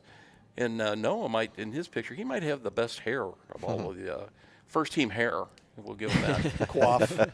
Right. First That's all team, conference hair. Another long list of accolades, including first team all conference, our conference player of the year, all district, metro area leader, and second in Jefferson County in scoring, metro area leader and third in the county in scoring, 3-point scoring, metro area leader, Jefferson County leader in free throw percentage. Look at that free throw percentage, almost 86%. Metro area leader in second in Jefferson County in assists. Same with steals. This is his second selection to the Main Street Sports standout teams. Noah was a unanimous selection to our Main Street Sports standout team. And as far as the county stats went, it was him and Nate Breeze running neck and neck all season long, first and second, back and forth. But what can you tell us about Noah Cash Barnes, Ray? Noah Cash Barnes is as advertised. And, you know, we've all 4 of us probably had this conversation with, I mean, the kid can pull out 24, 25, 26 points if he wants to every night. Great. The thing that I'm a little worried about, and there's nothing he can do about it, is height right now, because of where he's at. He's going to be like a number 2 guard or a number the off forward, just because of the height. But you fix that by getting in the weight room and being able to kind of muscle your way through. Now, don't yell at me like I'm trying to tell you what to do here, Noah, because Noah is actually right now in Denver, Colorado. And the reason why I know that is because I do my research. But long story short, on the whole thing, he's at a Denver Nuggets game. So hope you're enjoying your trip out there. But you know, Noah, he works with so much poise. That's the thing that I just kind of blows me away. Numbers, it's great, but man, he's just kind of flippant with the whole thing. It's just numbers, you know. But hey, come on, let's play some ball. You know, he's just kind of one of those kids. And but like I said, the amount of poise is just through the roof. Noah, Mr. Cash Barnes, is kind of following in the footsteps of a Sonny Amabile. Yes. He is very much that same type of player. Again, not the tallest player, but he gets the most out of all of his natural ability. And he's got a very high basketball IQ. And he can dish, he can score, he can play defense. I'm sure he could probably play, you know, foosball or whatever. But anyway, I mean, he's the whole package. And he's a junior, so he's got 1 more year, and yeah, just a very solid player. And I know that, speaking of Amabile, I know that he's been a big influence in helping Noah, a mentor along the way in training. And Noah's been playing, you know, basketball since he got out of diapers. So this has been his main sport. He's been training. I know that several area guys have worked with him. This is what his love is, and he's probably out there in Denver right now giving tips to Joker or something. Probably. You know? I'd believe it. But you guys know how I've raved about Noah Barnes this year. I'm president of the Noah Barnes fan club. We've said that many times, so I have nothing else to add other than the sky's the limit. Yes, I wish he was taller. I'm sure he wishes he was taller, but Don't we all? All right. He'll figure out a way to make up for that. Scotty really does. And, Yes. he'll figure out a way to make up for that and continue to succeed. So congratulations to Noah. Our next player on the list, another B, Hayden Bates, the senior out of Festus. First team all-conference, all-district player, metro area leader in assists, metro area leader in steals, led the Tigers in rebounds. He was second on the Tigers with block shots, tremendous three-sport athlete. Hayden's first selection to the Main Street sports team, and a unanimous one at that, Ray. Yes. I am the official chairman of the Hayden Bates fan club, so there you go. And a kid that, probably basketball is probably his third sport as well. Right. I mean, he's a baseball kid. There's no doubt about it. And we're getting ready to gear up for high school, so looking forward to seeing Hayden out there at the Diamond. But he's a kid that knows his role, knows that he can put the team on his back if he needs to. He's a lot like Nate Breeze. He's in a situation like situational situation. How about that, right? But knows, just has that. He's just got that basketball IQ too, And again, for it to be like a second or third sport, unbelievable. I mean, just flat out athlete.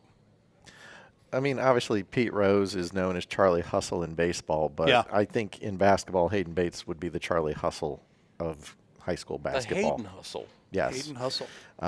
He can be a scorer, he can be a distributor, and whenever you talk to him, he's going to deflect all day. Be like, hey, so-and-so Mays made this play. I got it to – Drew, he's just going to be like, these other guys did this, and he's just going to deflect the whole time, but great kid. If basketball is the third sport on a list of 3 sports, and Right. baseball's number 1, I cannot wait to see him out on the diamond this coming spring, because you want to talk about a guy who, if you ask him to do anything, he's going to do it. And not only is he going to do it, but he's going to do it in the most or in times of need. He's clutch. That's the word I was looking for. Right, Clutch. and just to add to that, guys, he's a guy that not only does his coaches trust completely, his teammates trust completely. He's the guy that you want with the ball in his hand in serious, important situations in the game, and he's the guy that welcomes that. The paradox here, to me, the irony is he's such an unassuming guy. If you were to see him on the street and talk to him, as you said, or you might not look at him and say, "Wow, that guy's really athletic" or something. The guy's an incredible athlete, and you talk to him, and he's so deflective, like you said, Scott, of his own personal accolades. So, great player. Glad to have him on the list, and definitely in the running for our MVP, guys. We'll see. We'll Stay see. tuned. Next up, we have Cole McClinton, the senior from the DeSoto Dragons. Cole was a second-team all-conference player, a metro area leader in three-point scoring. He led the Dragons in scoring and assists and steals. This is his first selection to the Main Street Sports Standout team, and Cole was a unanimous selection to that team as well. Mr. Halbrook. This is a kid that can be a little bit of everything. He can be scrappy. He can show flashes of greatness at times. But, the thing that I really, really liked about him this year was, calm, cool, collected, knew the situation, knew that if things were getting kind of tough, he didn't get out of his element. So, great job there, Cole McClinton. Coach Lee Richardson wrote a book called The Next Level, and he talks about basketball intangibles, not necessarily, what's this guy going to score, what's he going to do, this and that.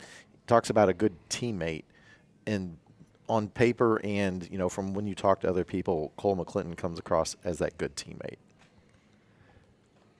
I got a chance to see him only once, I believe it was against Turkey, but it was also the very first time I got to call a basketball game myself. So a little personal story there, but we got to start the game, and I think he hit 4 3-point shots in the first quarter just to give the Dragons a huge lead early on. And his brother Evan did as well. I mean, the scoring ability that this kid has is just off the charts. So seeing the numbers here on the screen we got, I mean, it speaks for itself. The kid's a great shooter and an amazing player. And unfortunately, I did not get to see Cole play this year much at all. I just going off of his stats. So I will take your guys' word for it.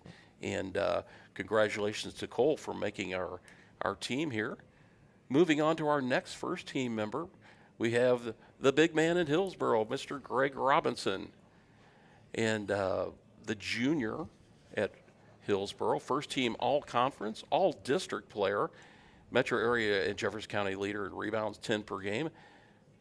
Also with blocked shots, 2.46 a game. He led the Hawks, though, in 3-point scoring. Very interesting. He helped lead the Hawks to the conference championship, and this is Greg's first selection to the Main Street Sports Standout team. Mr. Ray? Ray, who's the little guy in that picture next to him? Oh, hold on. Who's the little guy? Oh, yeah, that's B-Cap. That's B-Cap right there. Not We to be always give confused. Cap, we'll get the tallest people in the interview. Yeah. He'll like that comment there, Scotty. There you go. Okay. So, Robinson, Greg Robinson, a surprise to me, this season because I really thought, well, best player is going to be a Dominant Sutton, something like that. But, this Greg Robinson kid kind of came out of nowhere. First half of the season and was just kind of there riding under the coattails. But there were games where Greg Robinson was the key factor in a lot of games for the Hillsborough Hawks.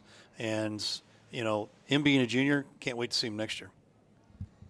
Coach Saharsky talked about him, and I kind of gave him some scenarios like, who would you like to see, from your team play 1-on-1 or 2-on-2? And he was one of the kids he mentioned. And he was just like, he just competes, and you could just see from that picture is like, that's an intimidating figure looking up. I mean, just imagine the wingspan on that and trying to defend it, not to mention trying to get around it and score.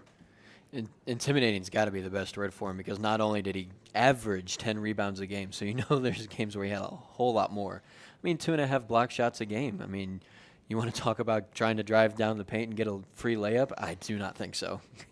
Very, very great player. Hard pass. Yeah. The key thing is, Ray, there were games he took over games and dominated, like you said, and was the main factor for the Hawks in those games.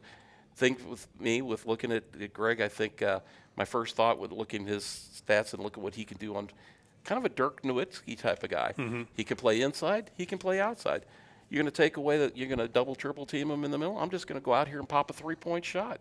So you never knew what you could do. You could play high post, low post, whatever you wanted to do. So very well deserved Greg Robinson making our first team Main Street Sports Standouts.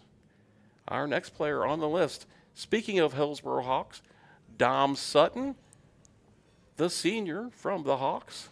First team all-conference player, is the metro area leader in 3-point scoring, led the Hawks in scoring overall.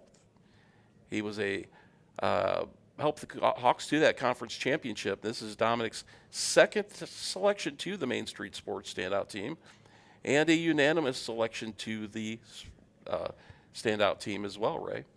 Yeah, I mean, it was kind of a given, from the years past here. You thought, well, we've seen so many great players come through over at Hillsborough. Dom Sutton was one of those guys that I thought, he's going to end up being one of these greats here with, even though he's a senior this year, he had a great season this year. Great season. And, did a great job of leading this team to conference championships and beyond. But, the thing that I love about Dom Sutton, he's one of those kids that takes control of the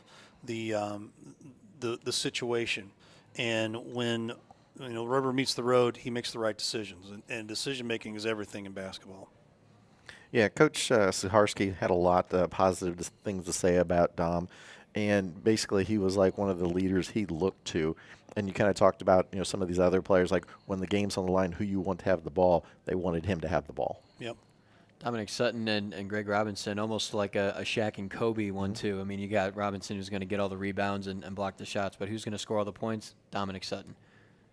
And everything you said, I would echo, guys, except for the fact that added fact that I think he's another one of these guys where baseball's probably his better sport even than basketball. Right. So look forward to seeing what he can do this spring for the Hawks as well. Moving along now to our second team, Large Boys School Standouts. Starting off the team, we have Drew Johnson. Another sophomore makes our list, fellas. Drew was a second-team all-conference player. He was a metro area leader and second in Jefferson County in 3-point scoring. Number 1 in the metro area in Jefferson County with a free throw percentage of 87.7. Second on the Tigers in scoring.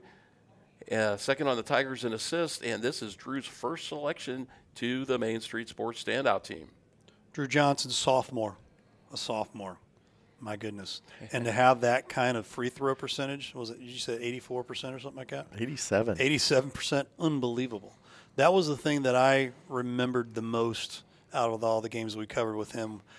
You know, we all know Drew's dad, and you know, I know that there will be a little bit of a, I guess, you know, coping, so to speak, the next couple of years with you know, dad / coach. But you know, the great kid. You know, I mean, real well mannered too.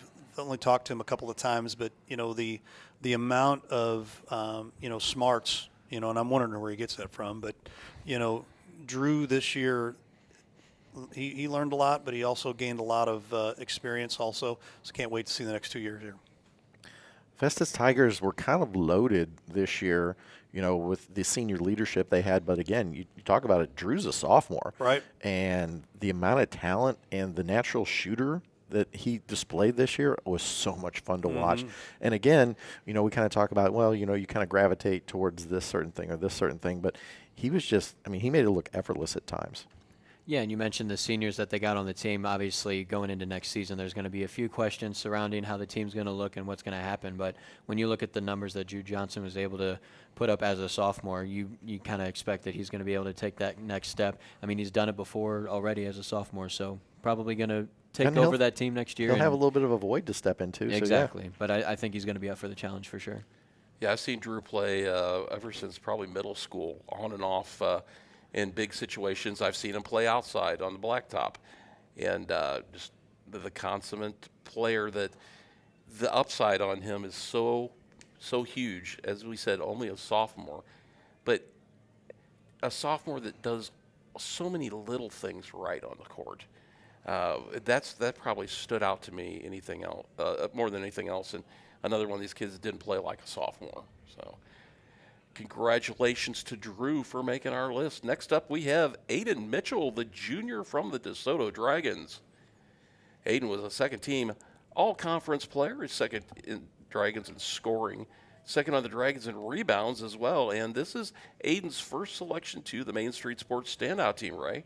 Yeah, great job here for Aiden Mitchell. Just kind of ride those coattails of Mr. Clinton as well, and was a great, you know, 1-2 punch for the DeSoto Dragons. Again, they had kind of a tough season here, but you know, you saw some great flashes out of both these teammates, and you know, being a junior, can't wait to see him next year. Are you not going to talk about the Sweet Dew? I'm going to let's talk about Sweet Dew. That okay. is pretty sweet. Look Dew. at that. I mean, that's all conference right baby. there. All second team, all conference Dew. Right. I like it. But again, you kind of notice, you know, obviously when you're, you know, having a program that is kind of trying to readjust and kind of put itself back together again, he was a great complimentary player to McClintock. And obviously, you know, it's going to be interesting to see what we see from him next year. Going back to that game that DeSoto played against Herculaneum that I was able to be at, Aiden Mitchell started that game on the bench, and then after the season kind of prolonged, you see at final he ends up second on the team with rebounds and scoring. And he's a junior, so I expect him to take that leadership role next year. I think he's going to be their best player next year, hands down.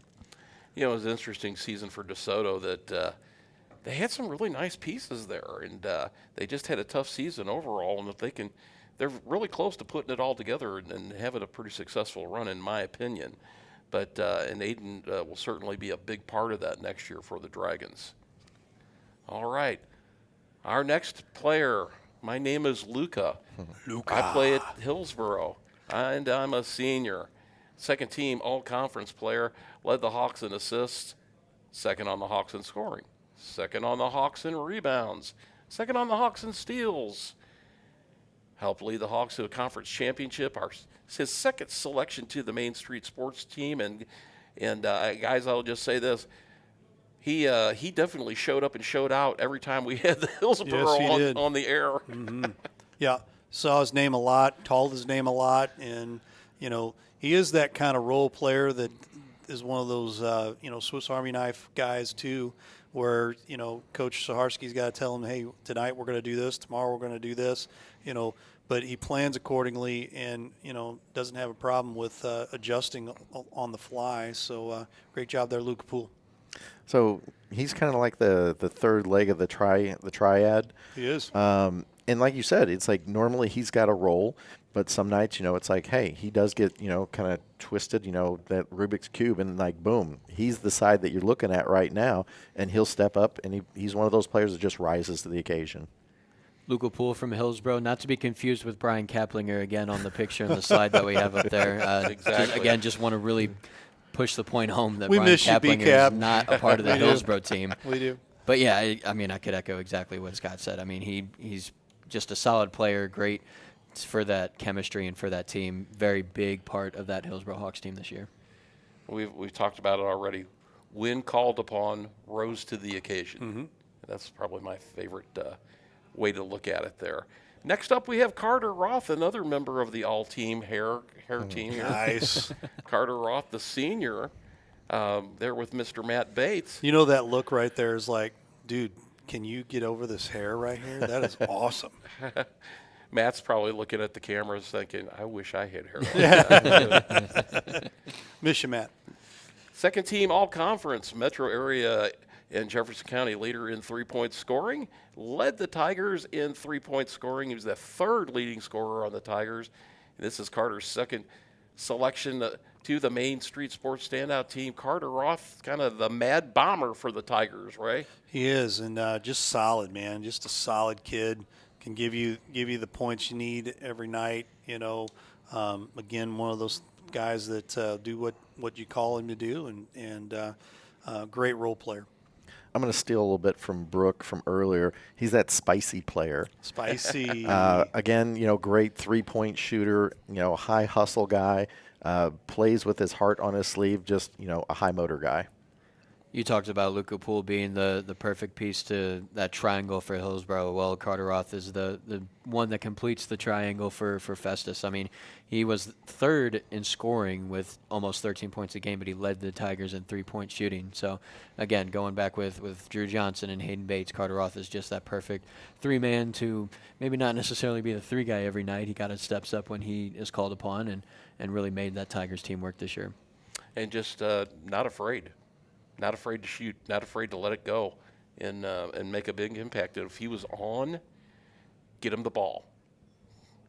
All right, next up we have our final player on our list here, the senior from Windsor, Mr. Brenton Shirk. Mr. Brenton got the curls going there too, guys. He's another strong candidate for the all-hair team. First team all-conference player for the Owls, metro area leader in assists, metro area leader in steals, and in block shots.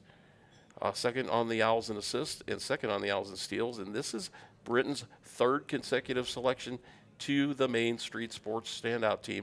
Another guy, another peanut butter and jelly complimentary guy to Mr. Barnes over there at Windsor, right? Third time here for all the Main Street Sports show. Noah says so much about this kid, and even when we've done interviews, he's mentioned him time and time again. Brent's just one of those kids. He might not give you the most points for your team, but he's going to give you enough to make a big difference, and that could be the dent that's needed each game. So, Brenton, just an amazing kid, and great player. I'm glad he's on this list. He was originally not on my list because we only have a limited ballot. Yeah. But it was one of the last spots that I had agonized over, and you kind of alluded to at the beginning of the show hours and hours ago. We can't put everybody on this list, and there's going to be some kids who are deserving, but we just had only so many spots, and this kid got to see him really grow up on the court. And he is a fun player to watch. He does everything well. Great teammate. If you were to tell me that someone is averaging almost 4 assists a game and 2.5 steals a game, that they would probably be your number one guy. Well, unfortunately for Shirk, he just kind of fell short there behind Noah Barnes in both of those categories. So even though Noah Barnes kind of took all the number one spots, I mean, these numbers speak for themselves. Brenton Shirk, very solid player for the Windsor Owls this year.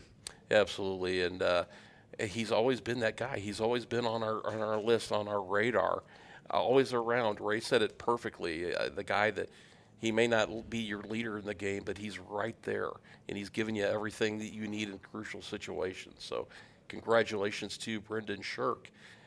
Well, gentlemen, that leads us to our large school boys standout, and this year our 2024 large school standout. And I tell you what, this was one of the toughest categories that we had in our voting this year. Came right down to the wire, but our winner is Mr. from the Windsor Owls, Mr. Noah Barnes. And Ray had a chance to speak with Noah before he left for Colorado, so be interesting to see what he has to say. Hey, we're catching up here with our Main Street Sports Standouts JCAA Large School Boys Player of the Year, Noah Cash Barnes. Noah, how you doing, my friend? I'm good. How are you, Ray? Awesome, awesome. Hey, man, congratulations on being the Player of the Year for us here for our Main Street Sports Standouts. And we're just going to ask you a few questions. I know this time when we're actually going to put this on the air, you'll be at a Denver Nuggets game, so we wanted to get this done virtually. But let's go through some of these questions and get a little insight from Noah Barnes here. You good with that? Yes, sir. Sounds good. All right. Hey, take us through this season this year for the Windsor Owls and the season that they had. I will start out by saying that we were expected to be the top team in the conference. We had the biggest group of people returning from last year compared to other schools in the area, so we were expected to be the best team in the area.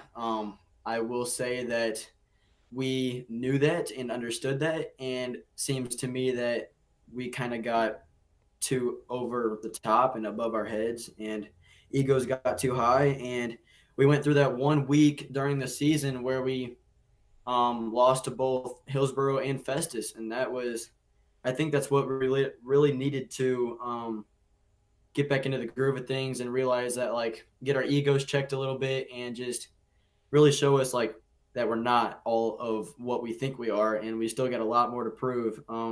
There was several ups and downs, but I think as a team this year, coaching staff, every player, I think every loss we had, every low point in the season that we had, I feel like we responded really well. Awesome, awesome. How did you define your role this season on the team from position and leadership aspects? Position, I will say, let's say this. I know Max Hartman, he averaged a decent amount for us last year, and really shot the ball for us. Last year, my role was more of a passing guard and shoot the ball on a kick out three when I'm open, but more like just rack up the assists. Losing Max, I knew that I would have to step into a bigger role, and I knew that I'd have to score more. And all the work in the offseason that I put in, I knew, like, got me ready for that position that I was going into. I am really, like, just glad that I got into that role, because it just looking back on it, it was like last year was just, I mean, knowing that I was a sophomore and knowing that I was starting, I was glad to be where I was at. But this year I really wanted to take that next step to put me in a position to where senior year I can really do some big things. Awesome, awesome. Prior to the start of the season, did you set personal goals to go along with any team goals that the Owls had? And if so, how did you think you did in regards to accomplishing them? Yes, I did have some personal goals. Don't have them memorized off the top of my head. I do know I wanted around 15 points per game, around like 5 assists per game, and maybe, I don't really know how many rebounds, but that wasn't really a big concern. I do know I wanted my points average up, and I knew I wanted my assists up.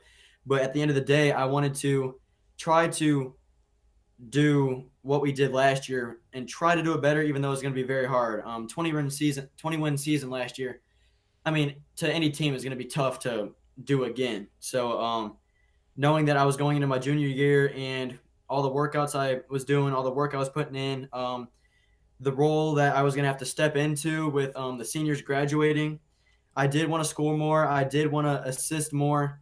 But at the end of the day, I just wanted to try to get that 20-run season. We did come up short, but the goal was to respond from last season and try to do just as good as what we did.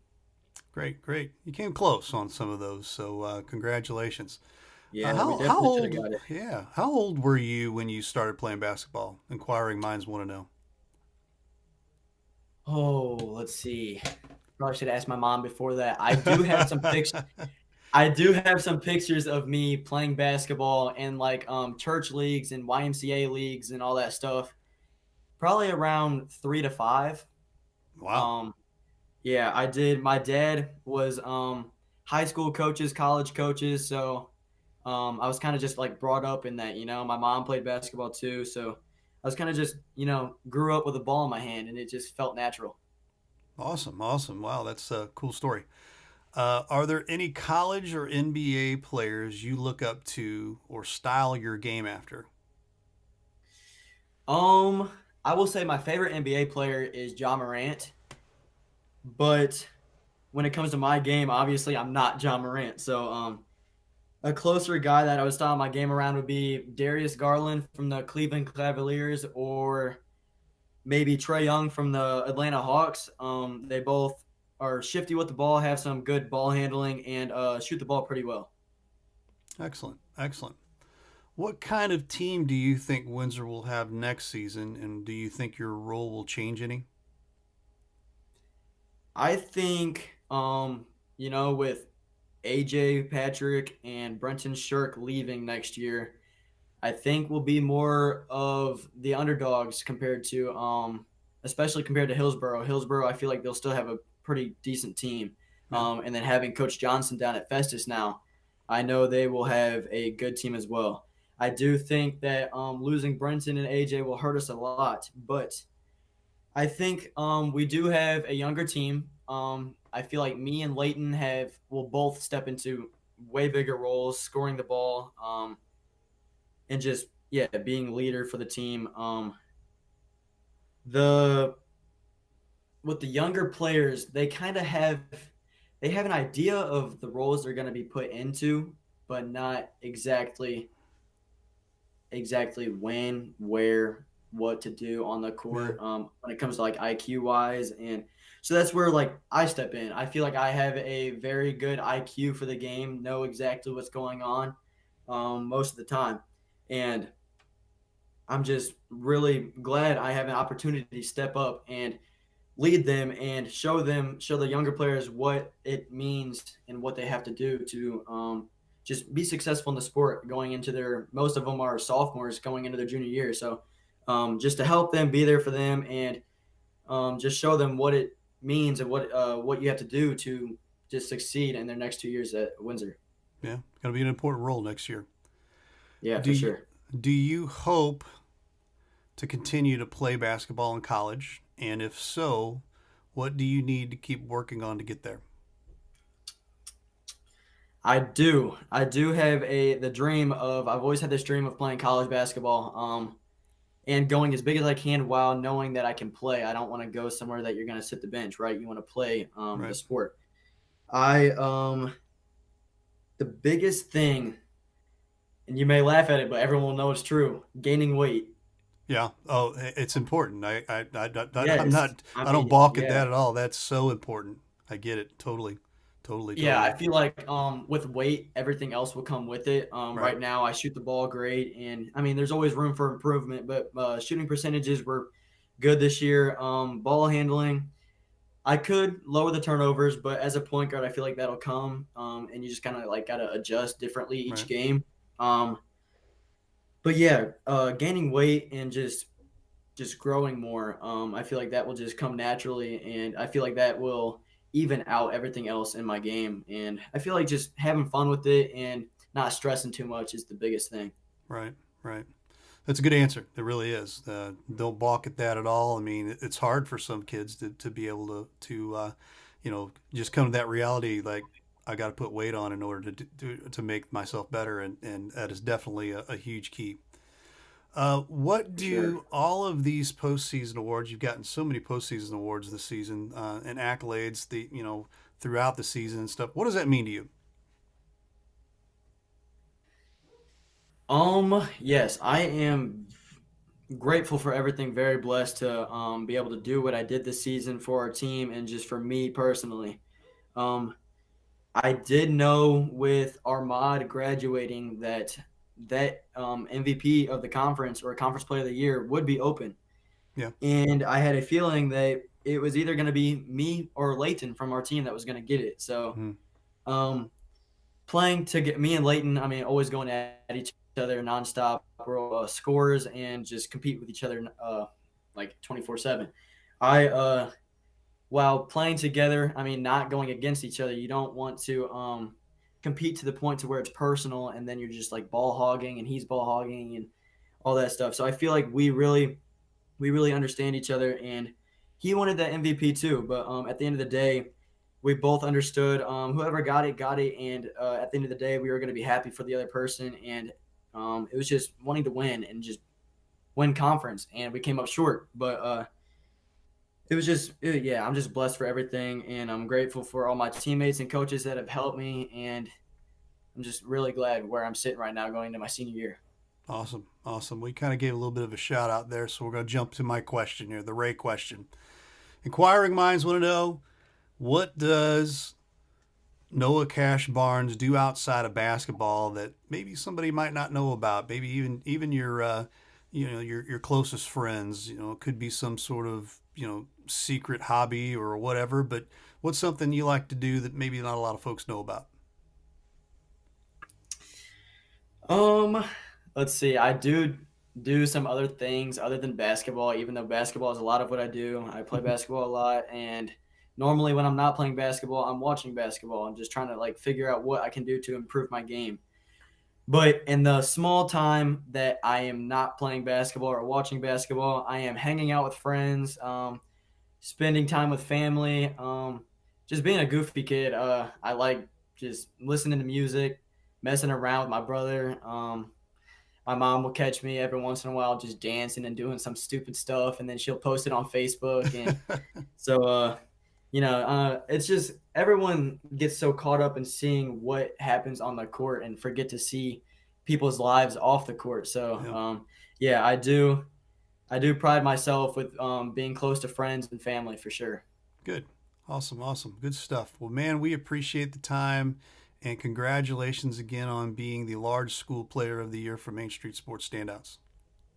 Appreciate you guys so much. Love all the support you guys give me, and can't wait to show you what else I can do. Yeah, well, we'll see you next year, I'm sure. For sure, you will. Yeah, Noah Cash Barnes from the Windsor Owls.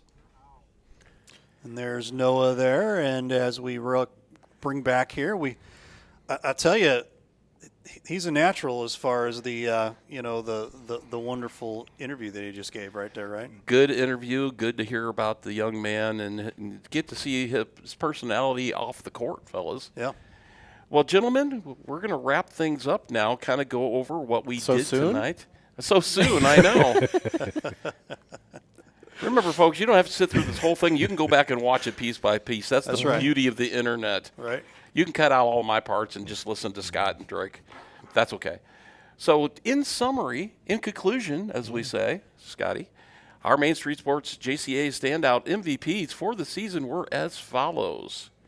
Our small schools girls MVP, Brooke Blankenship of the St. Pius Lancers. We had our small schools boys MVP. That was, of course, Nate Breeze of the Jefferson Blue Jays. He was a unanimous selection. Our large school girls MVP, Kaylee Hilton of Hiltonsboro. She was also a unanimous selection. And as we just mentioned, our large school boys MVP, Noah Barnes of the Windsor Owls. Some interesting information here, guys. 25 of our 40 Main Street Sports standouts were selected for all district honors as well. 2 were selected as district players of the year. That was Kaylee Hilton and Nate Breeze, of course. And 3 of our standouts were selected for all state honors, including Brooke Blankenship, Kaylee Hilton, and Nate Breeze. So 2 seniors there and a sophomore. There were 17 unanimous selections to the Main Street Sports standout team. Our total standouts break down by classes. We had 1 freshman selected. I know who that was. Did we do that? Was Carly Clubb. 7 sophomores, 10 juniors, and 22 seniors. And finally, I also want to acknowledge our academic all-state players in the county. And we'd also we want to talk about them a little bit and, what they do and their contributions as well. I'm glad to see that they're honored, and I want to pass that along. That was Alex Breeze, the senior from Jefferson, Jimmy Wacker from the Festus Tigers, senior, and John Whitman, as we mentioned earlier, from the St. Pius Lancers. So lots of accolades there for John Whitman as well as what he did on the court. Gentlemen, that wraps up our 2023-2024 basketball season, high school basketball season here for us. It's been an honor getting to work with you guys this year. We're transitioning to full-time baseball and softball now at the high school and college level. In fact, Ray, tell us what we've got going on tomorrow. We will. We've got it's a double header. We have the St. Louis Community College Archers coming to town to take on the Jefferson Vikings. And then we will also have, what are you doing? We're waving like Drake does. You're waving like Drake does? Oh. We'll also have softball. I don't have that graphic because I've already taken it down, but we've got softball. Who are they playing tomorrow? They're playing West Plains. MSU West Plains Grizzlies. There it is. Our game, the baseball game, 1-3. The softball game, 12-2. So both we'll have the double header, both on live stream STL, Facebook, and YouTube, and over on the Jefferson Athletics page as well. Really want to thank Scott Latta and Drake Beekman for being with us tonight, as well as our special guest. Yeah, absolutely. Tonight with Brooke Blankenship and Nate Breeze here and their contributions to the show. Thanks for everybody. We know it takes forever to get through these. Thanks for sitting in with us and being patient, and we'll see you down the road.